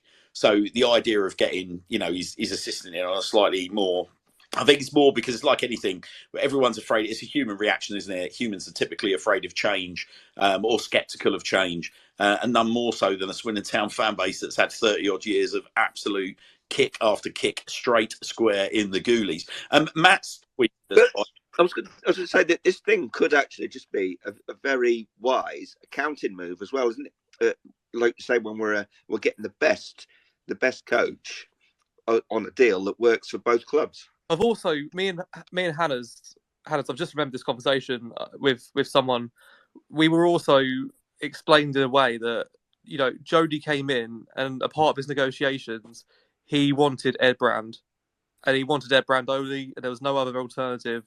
So the club ultimately had to work to get Ed Brand and get him through the door in any way they can, in any sort of potential loopholes, or they've just made it happen. They've had to make it happen, and I think that was key to Jody coming in and agreeing terms. You would like to think, wouldn't you? Let's say, for argument's sake, I mean, we just we're playing around with scenarios here that may never happen, but let's say Jody does a cracking job, and one of Jody's former clubs comes calling that are far further up the pyramid than we are, and Ed Byrne is in the John Gorman situation where Ed Brand is given the opportunity to remain at the club as manager. I mean, it comes down to things like that, doesn't it? To what extent, would we be in a position to keep Ed at the club? To what extent would he want to remain at the club? To what extent is his commitment to us as opposed to Chelsea in the long haul? But Matt S has tweeted, "Good evening to you, Matt." Matt said, "We go through managers at the rate of at least one a season. They either get sacked or move on. We haven't had a long-term manager in a long time, so I have no issue with a long-term loan for an assistant." I think that's the key, Matt, isn't it? If we can be sort of clear, I think at the moment, I don't think anyone is really clear that it's a long-term thing. I think it just feels that there's still a few questions on this that need to be answered. But I mean, it's certainly nobody. I mean, certainly, panel. I think we're all unanimous, aren't we? There's a big, warm welcome to the club for Ed Brand. It's like I said, Chelsea are clearly fighting hammer and tongue to want to keep him. So we've got to be on a winner, right? I think the frustrating thing here is how long it's taken, because still to this day there's no approval there. I don't understand why that potentially hasn't happened, because apparently he's working, he's coaching, he just can't be on the touchline now. That's the strange thing. Why is the EFL taking so long to approve it if Chelsea have done it before? So it's not like it's unprecedented. Well, listen, at the end of the day, if Ed Brand's on the training ground, and if Ed Brand is sat up in the stands on a match day at the moment, Mildy, Gav Gunning and Jody Morris, that for me feels like plenty of coaching resource on the touchline for us to get by. And if just being patient means that we get the Ed Brand deal done, so be it. But I just go back to what I was saying at the start. I kind of sense that a lot of the kind of reaction to this is because it's sort of unprecedented at Swindon Town. We've never been in a situation like this before, where we've had a coach come in on loan. So immediately it gets people raising their eyebrows and mentioning things like cheap option, or are we playing it cheap, or can we not just break the bank, and all this kind of stuff. And I'm guessing we're going to learn a hell of a lot more about this as we move forward. But yeah, it feels like one of those. Certainly, speaking to you guys, sort of off air, it feels like one of these situations where we've all kind of come round to it over the course of a week. Whereas knee-jerk reaction to this was, no, I don't like the sound of this. It kind of feels like we're being taken for a ride. Hence my point about John Harley. Like Portsmouth managed to get John Harley out of the club and straight down to Portsmouth in the bat of an eye, and we haven't managed to do that. And I think fans conveniently point to Forest Green and go, well, they got Duncan Ferguson in the space of like 3 or 4 hours, and it took us a month to bring Jody Morris in. So you can understand, like, fans, we're all very proud of our club, aren't we? We want a nice big bolshy move, but I think in fairness to Clem, he spent more than a few million quid on clearing our debts and putting the club in a competitive position. I think it's easy for us to just keep demanding that he keeps on writing checks, isn't it? But yeah, I think the thing was, it wasn't necessarily that it took that long to get Morris in. I think that it's just that it's happened twice. It's happened twice when it's taken us so long to get a manager in, and it just so happens to be that it's been in the middle of windows that's cost us recruitment. Yeah, so be it. Well, Well, there you are. We're chewing the fat on Ed Brand, as Chris was saying. As things currently stand, we still haven't got Ed Brand on the touchline, and it's a story that we're following very, very closely moving forward. But anyway, hopefully you're in the building and you're enjoying yourself, Ed. All right, moving on. Chris, you were taking a look at the wonderful 3 points that we got from last week at Salford away. They don't like us, do they? Up at Salford, they don't like it when Swindon Town comes to town because we always seem to walk away with 3 points. Oh no, they don't. I think that's probably why they produced a cabbage patch for us to play on. Yeah, clearly, by far one of the worst pitches that we've played on in recent times. Chris, what was your overview of the game, Chris? Well, it was. I thought the first 20 minutes it was woeful. We just started so poorly, and we were at 6s and 7s. And I think just the way that the defence, they just didn't seem to. They just seemed to keep getting in each other's way so early on. I mean, obviously we went behind early on, and it just took us so long to get into the game. Right, obviously the pitch didn't help, but we started poorly though, and but the pitch didn't help the way we play. Mind you, Salford play a similar way. That didn't help either.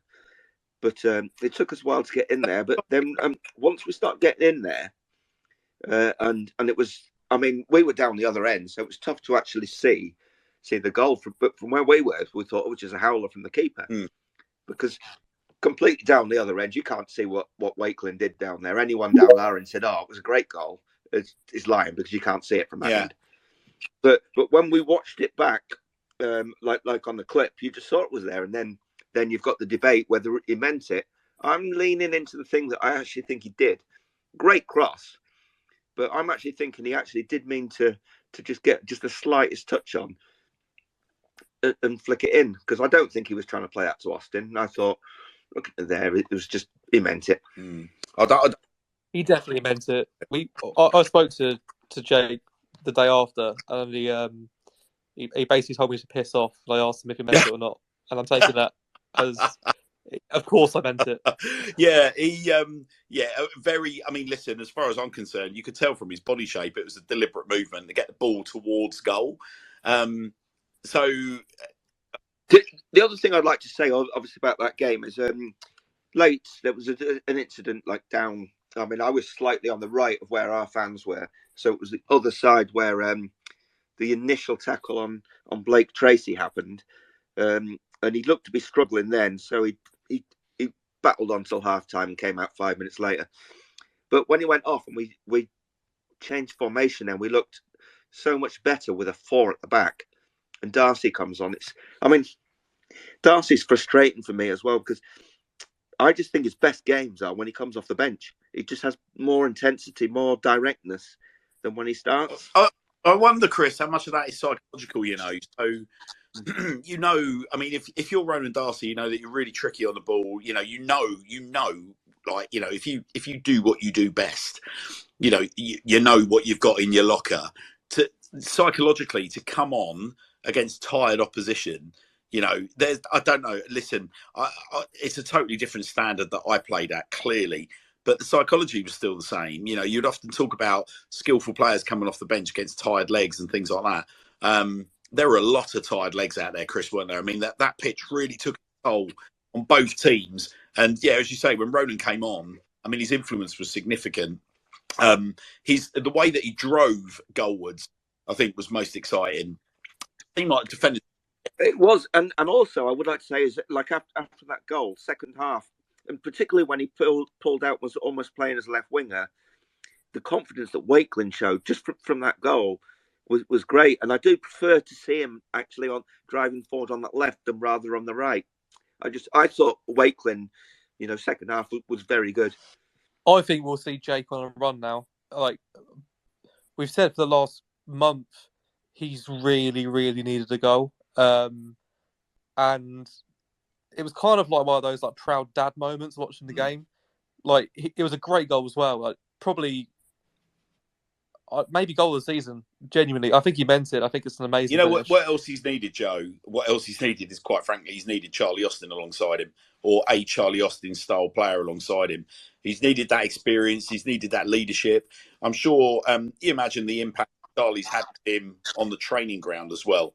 You know, in terms of, you know, giving him those little nuggets of inspiration and insight that you just can't buy. And I'll tell you what I noticed on Saturday was just how tightly Salford were you know, it's like the defenders were obsessed with keeping Charlie quiet. So consequently, Charlie hardly got a kick.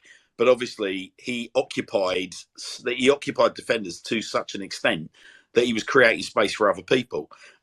So it's not rocket science, is it? No, this is where Jake and Rashawn come into it. Like, we have both of them boys firing. Like, defenders can just look after and preoccupy themselves with Charlie all they like, because you've got two absolute pace demons either side of him, and both of them have got a strike on him as well. So it's like, if Rashawn Hepburn-Murphy stays fit and stays off the red cards, I still think he's got a massive part to play in the season. Yeah, I'll make you right. And we've got him returning this weekend, have we not? We have indeed, yeah. So he goes straight into the starting 11, I think. At the expense of, I think Tyree Shade's fit again, isn't he? So potentially Johnny Williams back as well. So there's a few more attacking options in there. Joe Tomlinson too, I think, is on his way back, isn't he? Well, Joe Tomlinson said that he is back in full training and he's available this weekend on the Sam Parkin podcast earlier. But I potentially, after the injury he's had, I think, you know, he's got to be on the bench. You can't throw him straight in. Well, look, we've had a few more tweets, guys. A couple of them are following on from Ed Brand. So Steve's tweeted to say, Swindon Town are damned if they do and damned if they don't. The fan base goes into meltdown over every stupid thing anyways.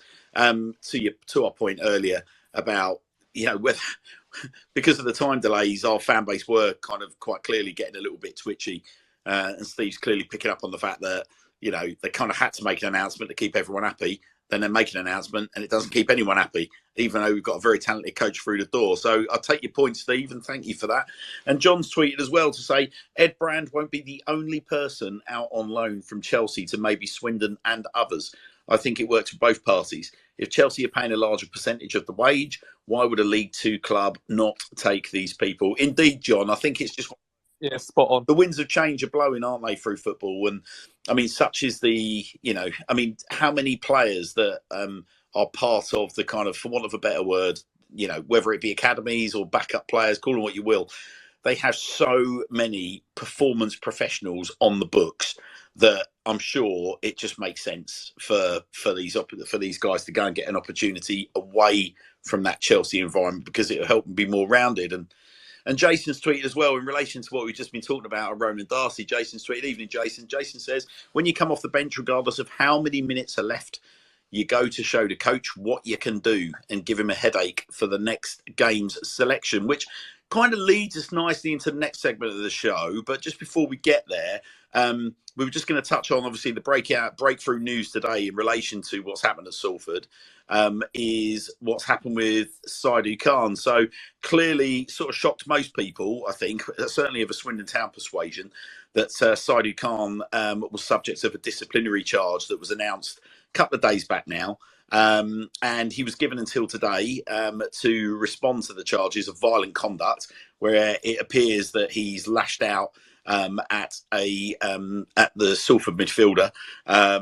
And there's a possible 5-match ban hanging over Saidu because of previous disciplinary infringements this season. So I think there was shock amongst the Swindon fans, because certainly it was an ugly tangle and an unnecessary tangle involving both players. And it seemed, certainly, again, if you're of Swindon persuasion, to be instigated by the Salford midfielder. But it appears to us, all of our conversations, guys, off air in leading up to this show, obviously, clearly, our dear listeners aren't privy to, but it appeared, you could argue, that Saidu was targeted. And Max, good evening to you, mate. So you've just hang on a second. Let's just get Max lined up. Max is just a regular listener, has just joined the panel, but hopefully, hang on, we've just lost him. So listen, who wants to kind of pitch in whilst Max is? Yep. How do Yeah, we feel about? Do we feel that Saidu was targeted? What was the vibe? I think right this whole situation and the way the FL have sort of gone about it, I think it's absolutely disgraceful. At the end of the day, so for me, I don't agree personally with looking back on incidents like that and deciding that they were violent conduct. And these sort of decisions are affecting future games. Now, at the end of the day, Khan was provoked, and I think it's quite obvious to anyone who watches back that video. He was provoked. The Salford players, obviously, you don't know what he said to him. He's instigated the first bit of contact between the two players, and if anything, the Salford player gave just as much to Khan as Khan gave back. And I see it as like, if there's a dodgy decision, like a handball that was missed and they should have had a penalty, you don't see, like a review and they go, oh yeah, sorry, you were cheated out of an offside or there was a penalty, so we'll change that. But we're getting this thing now where we've got players that are getting sent off days after, basically being given bans days after the incident's even happened. And that's going to affect us now for if it's a 5-game ban, that's the next 5 games where we're losing quite an imposing midfielder, and that's just causing us unnecessary drama. If And, he's punched him in the face and then kicked him in the cock afterwards, then I fair enough. But yeah, but it's even when you go back to the Hepburn Murphy incident, where the player that was underneath Murphy you see it all the time in football. They know that the players like stood over them, so they stand up in a way that's going to cause the player to go down to the ground.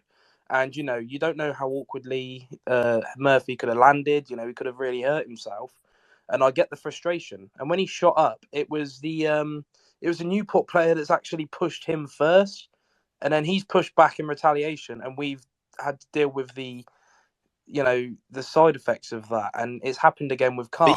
This is the argument. argument. At the end of the day, if we're gonna get a punishment for that incident, surely you should also be looking to punish the person who actually instigated the incident. Yeah, you certainly should. I mean, listen, the thing for me is this comes back to recruitment, all right? And I'm going to explain why. This comes back to recruitment because we've got no experience out on the pitch, bar Charlie Austin.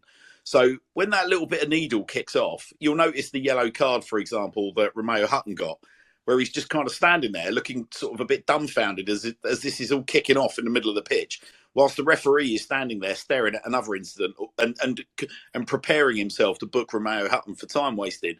Now, yeah, well, Hutton was trying to signal to the referee that there was absolutely a tussle, was, and he gets a card absolutely for it. was. Now, but the point is, if you've got more experienced pros out on the pitch, they're the kind of guys that they kind of read that situation. They see what's going on. They bomb over to that incident. They just immediately pull Saidu away from that incident.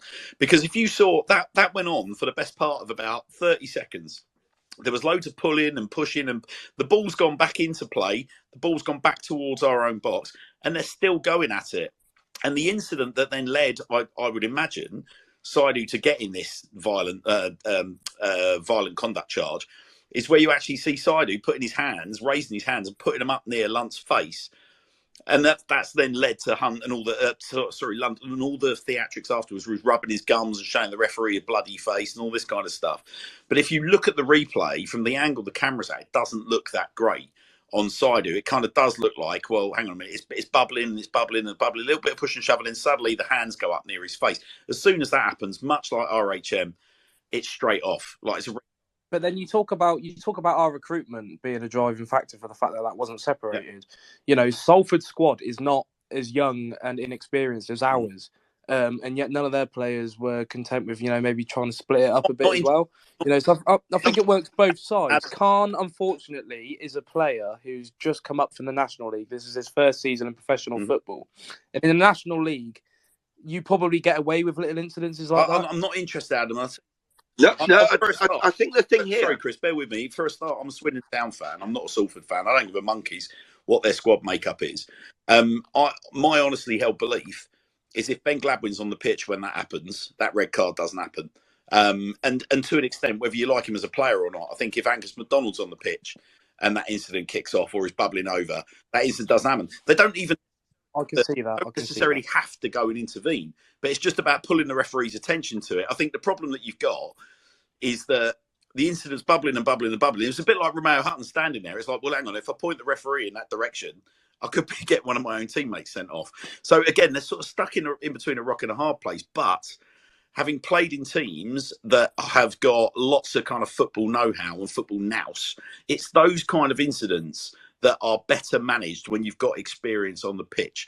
And it's those incidents that get seen off when you've got more experience on the pitch. A, because they can get hold of the player or just shout at him and tell him to calm his head down, get his head in the game.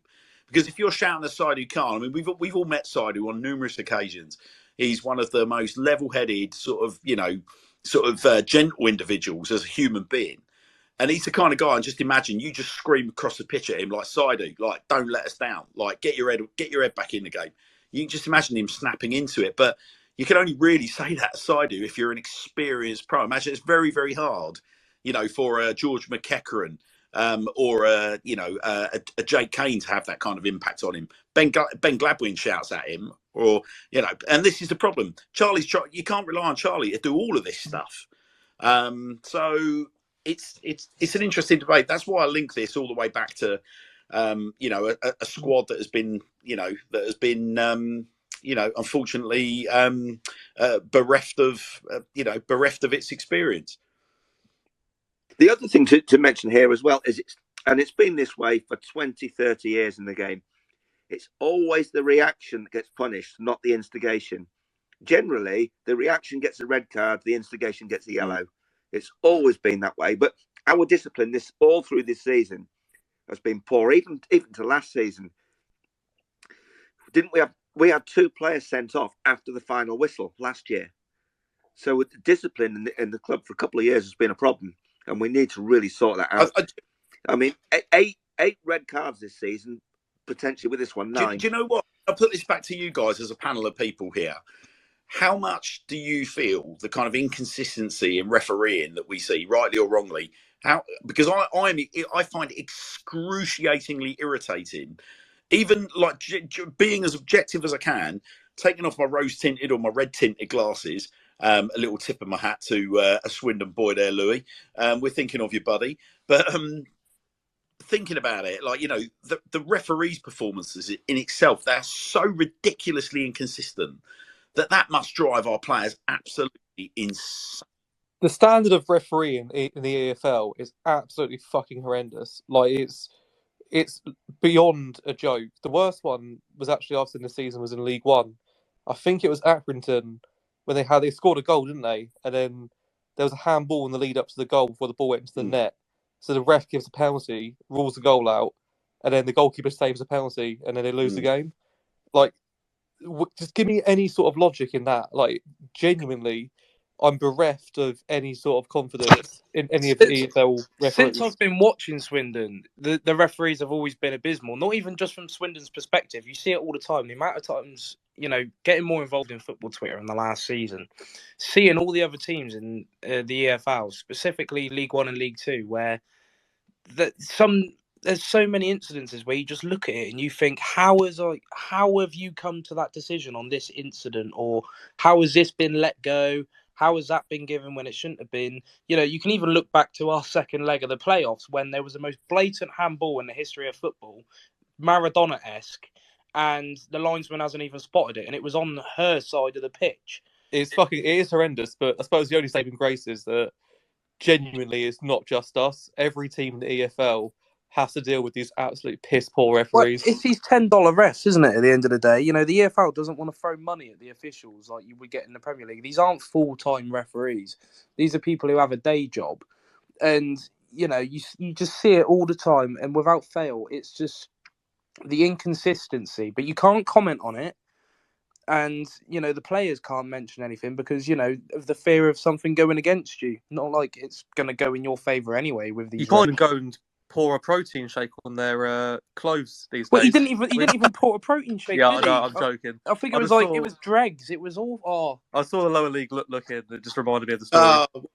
I think the Gillingham game is a prime example of that, because there were 2 absolutely awful penalties given in that game, and one hits Blake Tracy in the face. Oh, that's a penalty, and he was probably looking to level it up, because while it hit his hand, that's not a penalty because it was that close. I thought both of them were such poor I decisions. literally said to Hammers at half time in that game that we'll get a penalty for a dodgy decision there. Yeah, but you shouldn't be doing that as a referee. You know, normally if you make a dodgy decision, your fault as a referee shouldn't be, I've got to level it out just to make it fair. You know, it shouldn't. That's not how refereeing in a professional game should be dealt with. Yeah, you're absolutely right, Adam. You're absolutely right. And this is the thing. I try and empathise with these, with these lads. I appreciate we're talking about elite athletes here. At League Two level. Whether or no, let's not lose ourselves here. The fact is, in just playing League Two football, you've got to a stage where you're playing sport at an elite level, okay, and you're dealing with referees that are essentially they're lower down the pecking order because they themselves are on their own development plans. But I'm sure they've all got aspirations to end up refereeing in the Premier League and refereeing in the Champions League. But the fact is they've got to work their way through. And it's some weeks we get decent refs. Some weeks we get appalling refs. Some weeks we get the guy turning up that we had that was a shocking ref a few weeks previous, and he ends up having a blinder. And that in itself I find unbelievably frustrating. I genuinely... Some of them leave on stretchers. I literally, guys, I look at the referees, like when they're doing their sort of warm-ups, or I find out who's refereeing, and I just sit there going, oh my God, what kind of performance are we going to get out of this guy today? And we've had referees where you can see our players haven't been able to approach them. We've had referees whose body language has been like really schoolmasterly. Okay, so the way that players are coached and managed these days has changed so dramatically, but yet there's not much talk about the fact that, does that mean that the way that they're refereed needs to change a little bit more moving forward? Well, one thing I would like to say there, actually, Anna, is essentially we are having non-league referees in League Two because of VAR, if you understand what I mean. Because they need VAR referees, the Championship referees are pulled up into the Premier League to look at the VAR. So League One referees are going to Championship, League Two are going to League One, and we get non-league referees. Yeah. And I think that's a big part of why the refereeing just looks a lot worse, because we've got referees at a level they perhaps shouldn't be at. Well, funny you should mention that. Like talking about the VAR and stuff, you can sort of see the pattern, because ever since VAR has been introduced into the Premier League, I have seen more and more cases of Championship fans complaining about how awful the refereeing is as well. And it's almost like this trending pattern, but it all just comes down to the fact if you're playing professional sport, you should have professional officiating at the same time. Yeah, listen, I completely agree. And MST's tweeted as well, or rather has DM'd us to say, good evening, MST. He says, linos and fourth officials also seem to be mutes. It's interesting, isn't it, guys? Because I don't recall too many referees, assistant or fourth official interventions this season compared to previous seasons. Like, just instinctively, I kind of think back over what I've seen from this season, and I can't remember like too many linos signalling for infringements in the box. Or again, am I missing the obvious here, guys? But I think. Well, look, they've all got headsets in, and none of them are using them. Right. These linos are essentially. I don't know if you've ever gone to watch a Sunday League game of football where the only things the linos are allowed to flag for is corners, goal kicks, and throw-ins. That's all they seem to be doing. No one's challenging the referee. It just seems like they've just been given a flag, and it's like, if the ball goes out, point which direction you want it to go to. That seems to be all they do. I think the Sunday League reference is a good one. Like it does feel like you've got, your linesman this afternoon for your 3 p.m. kickoff is Darren, who's had 15 pints last night. He's driven to the game, and he's 15 times over the limit. Like it doesn't. Yeah, it's very Sunday League, and unfortunately, you've got players like Johnny Williams, who's played at the World Cup with, UEFA Champions League final refereeing officials, and he's come back and he's got John from the fucking Dog and Duck as his referee. I think one thing that could help with all of this is mic them up, put mics on them, and basically a bit like a highlight reel after the game, put it together. And then you can listen to the referees, you can listen to the linesmen, and you can. Well, they do that in Australia, don't they? Yeah, exactly. Yeah, I saw one video a while back. It was a referee's last game, and they just posted the clips throughout of him talking with the linesman, talking to the players, explaining why he gave the decisions. I think, given a bit of context to the fans as to why the decision was given, I think a lot more fans would be understanding. Here's a thought for you, Ellis. For me, it's that word consistency, right? So, as a former police officer, right, I used to get a lot of comments when I was out on the job with people saying about, again, consistency in policing. If you pull someone over in a car, they would want to know why I might be giving them a hard time, whereas someone's pulled them over, according to them, a few weeks previously, and they got off with a flea in their ear. And for me, it's all about kind of consistency. So I've got no problem, right, with referees acting like little dictators, providing all the referees act like little dictators. So, and equally, I think that's kind of what I'm getting at with our squad and where their frustration must build, because, you know, and I know this is an age-old problem with referees, and I know we are dealing with a game here where we're dealing with all human beings, but if we expect in our lives a certain level of sort of courtesy, performance, service from the emergency services, whether that be the ambulance service, the police service, the fire brigade, you know, doctors, nurses, whoever, you expect that certain level of care as a minimum, because when you're engaging with those kind of subjects, it's typically at a point of crisis in your life. Well, we're dealing with footballers here that are at the very, very pinnacles. I'm not saying it's crisis, but they're at the very, very pinnacle of sport. So surely it's only right and proper that footballers should insist on the same levels of consistency that we would expect from other authority figures. You know, but then when you look at these professional footballers, you know, football especially, you know, we look at across sports and policing. I'll refer back to those points. As footballers and professional footballers, why do you feel the need, especially if something doesn't go your way, instead of just calmly asking the referee why, and he might actually give you a valid reason? Everyone just seems to crowd around the ref and scream in his face, call him every name under the sun. You know, when we go back, you talk about policing and the consistency there. Anytime I've had to speak to police, a bit of respect their way and they give it back. You know, and I believe that referees would be the same. You look at, you know, with rugby being one of my top sports as well, there's no disrespect to a rugby referee. He'll make his decision, the captain will speak to him, and it's a case of, okay, this is a decision, this is why, and I've conferred with my, you know, other officials, this is the situation, and they take it on. If they have something to say about it, they say it, and they will respectfully be listened to. But I feel like in football, you scream in a referee's face. You know, if I was a referee and I've got like 6 players in my face screaming at me, and I've got the other team that isn't quite doing it as much, I'm thinking, why would I want to give these guys anything? Yeah, well, do you know what?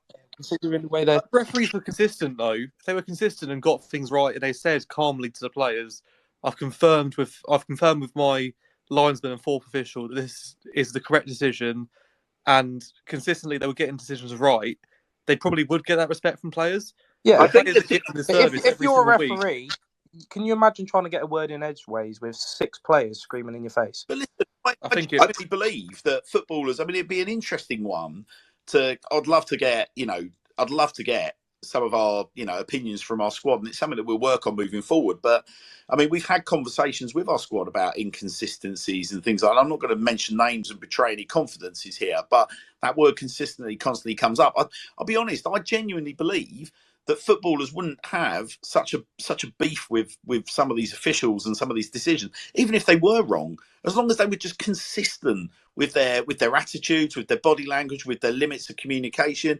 That, like, you know, I think it needs to be a lot clearer as to who can approach the ref and speak to the ref at any point. I mean, I just find it baffling that, you know, just the basic body language that referees can deploy in and around games can be so different. Like we had, for example, you remember Harry McCurdy being sent off at the start of the season. You had that referee. I mean, look at the pictures. His body language itself was, right, I'm in charge here. I don't care what, you know, it was almost like schoolmasterly. And then you've got someone like, you know, Allison, who's a very different kind of refereeing approach. He's a lot more personable. Doesn't necessarily mean he's making better decisions, but how, if you're Harry McCurdy, do you go from responding to the guy that's on one end of the scale, and then the very next game, when you've lost yourself in the passion of the match, I mean, maybe you shouldn't lose himself, maybe that's part of the problem, but they're wrapped up in the passion of the game. How do you expect them to be able to just manage the intricacies of, right, I've got this guy over here that's like literally a little dictator, and then next I've got a very, very different kind of referee. I think more needs to be done to get that kind of consistency in approach and consistency in when players and how players can talk to officials. Well, same again. I'll refer back to the fact that football can adopt some things from rugby. Rugby referees will come up to each team and they will say, like, look, this is what I tolerate, this is what I don't tolerate. They'll either say, I'm a lenient referee or I take no shit. You know, they make that very clear to you at the start of the match. And they will basically tell you everything. And it's like, do they do that in football? Do the referees go to the changing rooms? Because that's all it would take, is like the referee to go, look, I'm not going to treat you like a bunch of kids. I'm going to treat you like professional footballers. If we're going to be fair to each other on the pitch, things like that. Just that little conversation, and you can gauge then what type of referee they're going to be. You'll get the old referee where when they speak to you, you go, right, this bloke's going to take no shit, and you should plan and conduct yourself accordingly to that situation. Yeah, Joe, you and I have had this conversation, haven't we? And Chris, you'll know what I'm talking about here as well, as a slightly older stager like me. But Brian Clough, I've mentioned this so many times on this show, like Brian Clough was the absolute master of keeping the referees, ensuring, like, if any of his players kind of crossed the referee or mouthed off at a referee, like Cloughie was just absolutely, unequivocally kind of critical of his players. And it was very, very rare that you saw Cloughie going in on an official. And it's very interesting. When you do a bit of reading around Brian Clough, again, it was all about those kind of small margins, those marginal gains. He was so ahead of his time. And that whole point about, if a referee is human being, if he's got to make a marginal call, who is he likely to make a marginal call in favour of? A club that have been supportive, made him welcome, appreciated his position, showed him respect, or is he going to give a marginal call to somebody that was, calling him a C word, like screaming it in his face, or calling him a cheat? I think it's a very, very interesting kind of attitude towards referees. Very, very interesting attitude. And he always used to sort of say, he would talk about his own players almost like they were school kids, and that the referees were teachers, and that there should be more respect there. I mean, I don't want to go down the rabbit hole of societal issues here and things like that. But I think, like I said, for me, I genuinely believe that footballers would respond favourably to a referee, even if he was absolutely tyrannical, providing all of them were tyrannical, and they knew where they stood. Football, I've often said football is a simple game complicated by idiots. And, I think in many ways, that's the thing. Just keep it simple. Just make sure that all the referees adhere to a certain body language, a certain approach, and to a certain point, maybe they do have to be a little bit more robotic in the way they deal with players. But as I say, the one thing there as well, though, is, Mark, look, there's so much going on the pitch that's probably too much for one man. Linesmen or assistant referees and the fourth official are all qualified referees. They all know the roles. Yep. They should be playing a more active role. And as Adam alluded to rugby refereeing, and I'll go back to that as well, and mention Nigel Owens, who just someone who had a rapport with all the players on there and just had something about them, and he had the respect. And if someone would give him a little bit lip, he would just look at them, say their name, and they would just back off. Just in that way, it's just so different. But it's sometimes as well, one referee cannot see everything on the pitch. He's got two assistant referees there and a fourth official who know the rules. They're as qualified as he has, and they need to help him a hell of a lot more than they do. Do you remember back in the day, like, I'm trying to think of era, like maybe 2010 to 2013 in the Champions League, just before goal line technology was a thing, they had those like referees next to the goalkeeper, so like by the side of the goal on each end. Do you reckon that could come into play? Like, we could use that, because that they did that in the Europa League, I think, only maybe. But no, it was in the Champions League as well. Champions League, yeah. UEFA referees, they still had the goal line technology, but it was like Yeah, especially before VAR, you always had almost the extra official right Yeah, next I to the remember it post. because it was when Man United played Real Madrid, Nani got sent off for that bullshit red card, and apparently it was the official behind the goal that advised the referee to do it. Now, I'm not saying that's not a great example for my argument here, but those extra eyes on the side of the pitch, it might help. I But don't that's know. too many resources for the EFL. If they can't even get the referee, the fourth official, and the two linesmen correct, you can't start implementing more blokes and expect it to run like clockwork. Yeah, let's be clear about it. It's not like these guys are being paid the 25 quid that maybe a Sunday League referee is being paid. You know, these guys, these referees at the elite level, so League Two and upwards, and even in the National League now, you know, they're paid a handsome chunk. So you are suddenly, you know, burdening the EFL with a significant amount of cost. Whether or not they should be spending it is a different argument, and I would certainly come down on the side if they should be. But I'm not making those decisions. But listen, we've had a few more tweets, so we'll just round these off just in the interest of time. And it's always good when people are taking time out to contact us directly. Keegan's doing his best to get a pint out of me by saying, personally, I think it's a lack of leadership in this team. So going back to the sending off of Saidu Khan and my points about a lack of leadership and the knock-on effect of our recruitment policies. But personally, I think there's a lack of leadership in this team. Each player needs to take responsibility to try and stop us from going down to 10 men and to try and calm things down. It's kind of my point, Keegan, so thank you for that. Jason's tweeted, say, after the Gillingham game, I told the ref as he walked to the car that he needs to look at both penalty decisions. He would be embarrassed of himself. I'd love to know what his reaction to that was, Jason, but I'm sure he probably did take a look at them, and knowing the decisions you're talking about, I'm sure he was very embarrassed. So we were talking earlier about the impact of a fresh pair of legs and Ronan Darcy coming off the bench, and we were talking about, we'll come back to that later. Well, later is now. So we're going to have a little bit of Harrogate chat. We're not going to go into too much depth because we're going to be live from the county ground on Saturday, previewing the Harrogate game amongst all the other usual Saturday afternoon shenanigans. But Ellis, you've done a little bit of analysis for us in relation to Harrogate, mate. So the stage is yours, pal. It's fair to say at the start of the season, as always seems to be the way, a team that gets a cracking result first game of the season, always at this part of the season, seems to be struggling against relegation. And so it would seem with Harrogate. Yeah. Sorry, let me just get my notes up. Wow. Yeah, like you said, Harrogate probably haven't had the sort of season they've been hoping for. They're sitting at 20th with 30 points currently, obviously compared to Swindon sitting at 11th with 45 points. So a 15-point difference. But sort of looking at the head-to-heads between Swindon and Harrogate, we played each other 3 times. Swindon having 1 win, 1 draw, and 1 loss. Obviously, the loss being start of this season. And the past 5 games are looking 3 draws, a loss, and then Harrogate coming off of the wrong way around. A win, a loss, and 3 draws, and then a draw for Swindon, a draw, 3 losses, and then obviously coming off a win. What encourages me, Ellis, just looking at the Harrogate stats, is if you look at all the teams in the bottom half of the table, you've got you're going all the way back up the league to Swindon Town in 11th place before you've got a team that have scored more goals than Harrogate.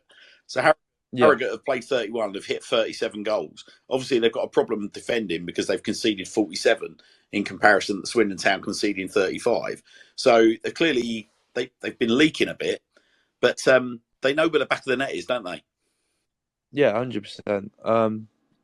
I think coming into this game that it could probably it could be where we're going to get caught out. We've seen quite open in defence in recent games.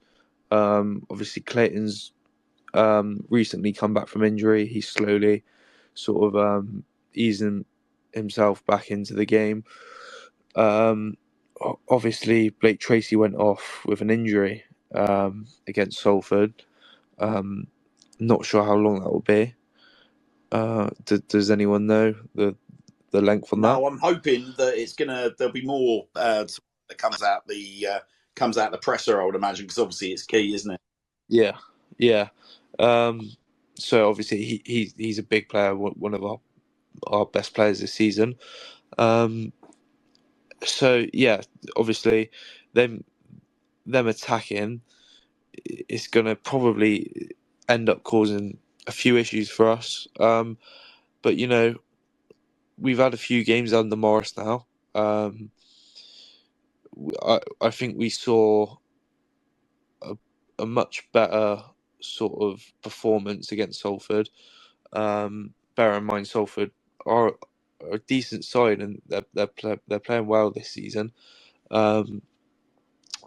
So yeah, I feel like we're going to see a more polished version. They've got a top mate, haven't they, in Luke Armstrong? So Luke Armstrong's a really interesting player because over the last couple of seasons he's managed to get himself into double figures.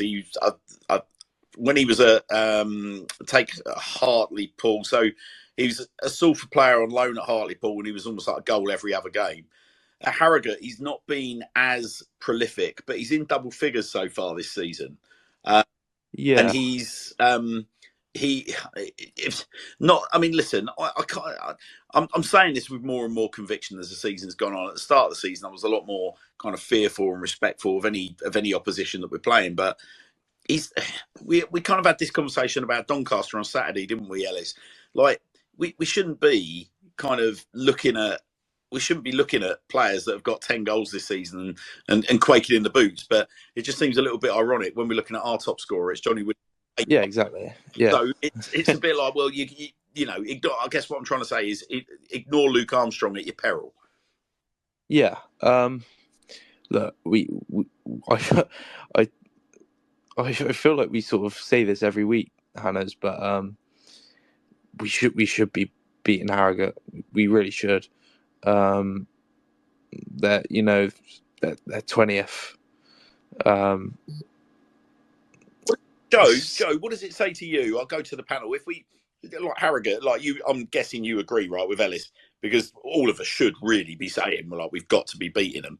But what do you think it says if we don't beat Harrogate on Saturday? And I'm not saying that being defeatist, but what do you think it says if we don't beat Harrogate on Saturday? We have to beat Harrogate on Saturday. I think if we don't, it's a massive failure. I think it probably shows a weakness in mentality, whether or not the boys are going to believe they're on hype after one win against a playoff rival. Harrogate are shit. Like, we owed them one for the first game of the season. Solbrin got a lot of stick after that game. He got undeserved stick. I think as a group, the boys owe them a battering. And I think it will say a lot about the lads that we have on the books this weekend. I think we go out there, we beat them 4-5-6-0. It's a good chance. It's an opportunity, and it needs to be taken. We can't afford to be dropping any more points. Well, I don't care who we play. MST definitely agrees with you. He's just DM'd. If the club want to shift season tickets, home form needs to improve. Yeah. Kind of to your point, Joe, right? And thanks for that. Yeah, Well, Hannah's, look, we spoke about it earlier. We got Hepburn Murphy coming back, Williams coming back, Shade as well. All these players, they're big attacking players for us. Like I said, we should beat Harrogate. I think we will, and I think the fans are sort of crying out for a not necessarily a big scoreline, but an exciting game, and just I feel like this season at the county ground, that's what we've missed. We've had a few games here and there, obviously Grimsby being the standout, but going off exciting games, I might be being harsh, but in terms of exciting games, there haven't been many at the county ground this season? Yeah, it's been a tough gig. I mean, we spoke again off air. Well, we all speak quite a lot off air, don't we? But we were talking about really Charlie Austin's return this season has been, in terms of the entertainment stakes, probably the absolute saving grace of the club. Because, I mean, for example, we were saying when Charlie came back, his first game back, he scores, grown men in the town end crying their eyes out. That's what I pay my money for. I'm sorry, but I pay my money because I want to feel those kind of heights. Yeah, I want that kind of level of entertainment from my football club. I want that level of romanticism. People talk about me being a sentimentalist. I'm unashamedly so, yeah. But I want stories. I want entertainment. I want great football. I want good goals scored by big name players, relative to my club. I want, I want all of that stuff around the edges. And we've not had a lot of it this season outside of Charlie Austin. And hopefully with a number of these players returning. So RHM, it would be along the lines of what I'm saying. It'd be wonderful if Rashawn Hepburn-Murphy comes back with the attitude of, right, I want to pay the fans back for that ridiculous sending off against Newport.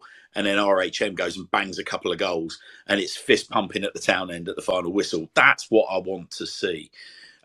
Equally, if Jake scores another goal, like a follow-up goal, Tyrese is back in the mix. If we get another backflip out of Tyrese because he's gone and either dribbled one in at the far post or he's scored an absolute scorcher. There's so many possible maybes. Listening to Joe's words there, I think it's really important. We kind of have to win. And it is a question, I think, of mentality.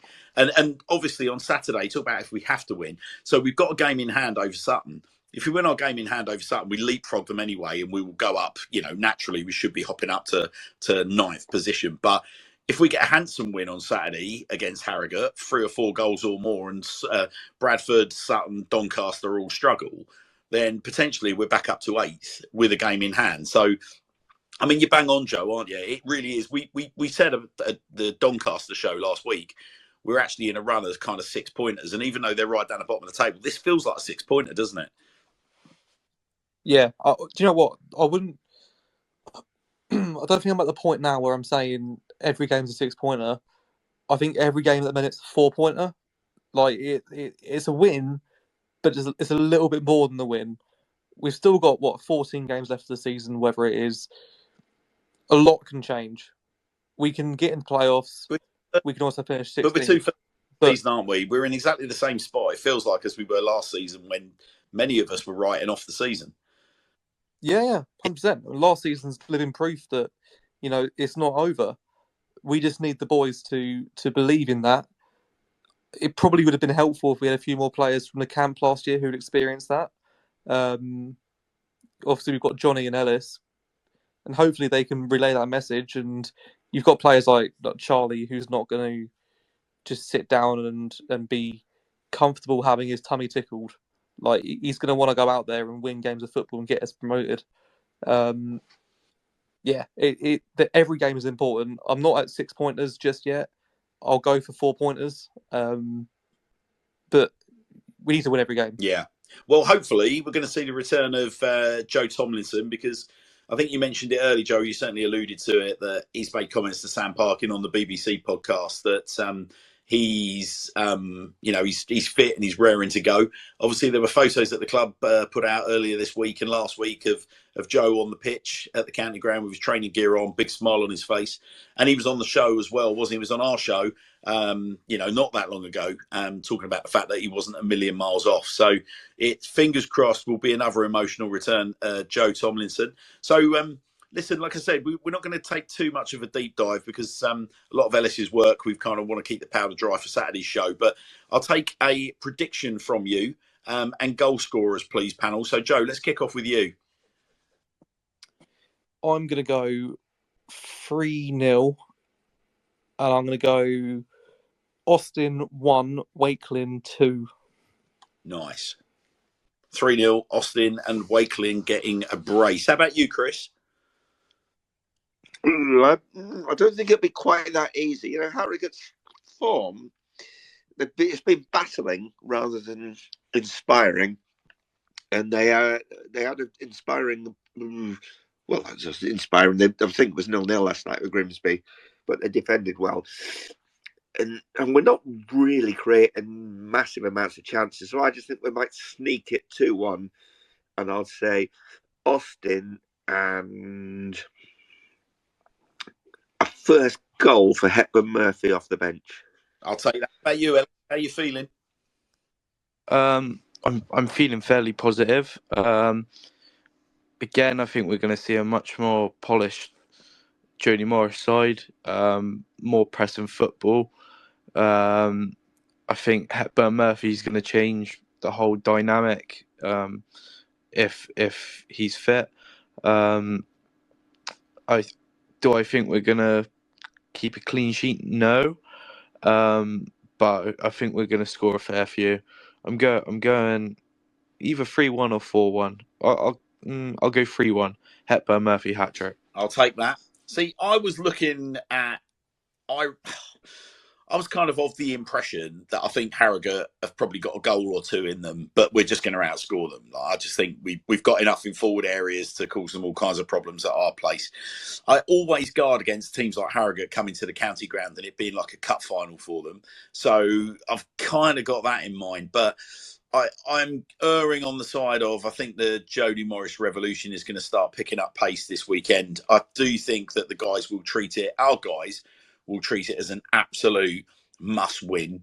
I think Charlie certainly on the pitch will have them focused. The word I'm hearing from the club at the moment is that obviously training is really buoyant. All the guys are really up for it. They're training well. They're all fired up. There's no sense of, any negativity at all. There's no miserable faces around the place. And certainly the lovely thing, because I'm just going to finish on a little bit of patter about the boys that weren't able to make it here tonight. The lovely thing about the Life of a Kit Man podcast is that I think it really gives us a flavour. It really helps us put our finger on the pulse of what the vibe's like behind the scenes, in and around the areas where the players are sort of chilling out a bit. And there's a brilliant video that broke today where Hoops was putting the question to them, do you think there's more grass or more hair on the planet? And just watching the guys all debating that. And listen, at the end of the day, Steve's not a media professional. Steve is a kit man. So the lovely thing about it is he's just given free rein to create that stuff. So it's not edited to the hilt. And it's all done by Steve and Jonah, which is lovely. It's not affected by the media team. So first things first, considering all that stuff that I was saying, I think the vibe's good behind the scenes. I've got a feeling we're going to, and I said this on Saturday against Doncaster and it blew up horrendously in my face, but I've got a feeling we're going to beat them 4-0. And I think there is going to be a debut return goal for Joe Tomlinson, who I suspect is going to get a start. I think you're going to see Tyree Shea come off the bench and notch. And I think you're going to see Jake Wakelin score a couple, and Charlie's going to be involved, but he's not going to be on the score sheet. So I've got a sneaky feeling Charlie might lay a couple on for Jake Wakelin. So fingers crossed for a big win.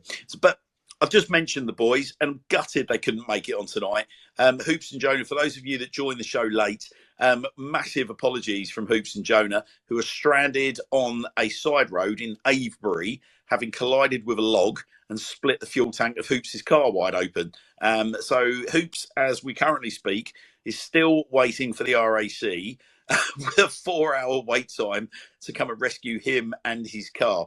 He passes his sincerest apologies and promises us that he's going to be back on the show, he and Jonah, next week. But it would be remiss of me not to say that get yourself to all good podcast suppliers or get yourself on Life of a Kit Man on Twitter or on Instagram and follow the links and get subscribing to their podcast. The podcast goes live on Friday the 24th, and their first guest is none other than Charlie Austin. So talk about start with the most high profile player. The lovely thing is Steve Hooper in particular has a long history and great relationship with Charlie. If there's anyone that's going to be able to tease the sort of nuggets out, get Charlie comfortable enough that he's going to give you some exclusive content, it would be Steve Hooper.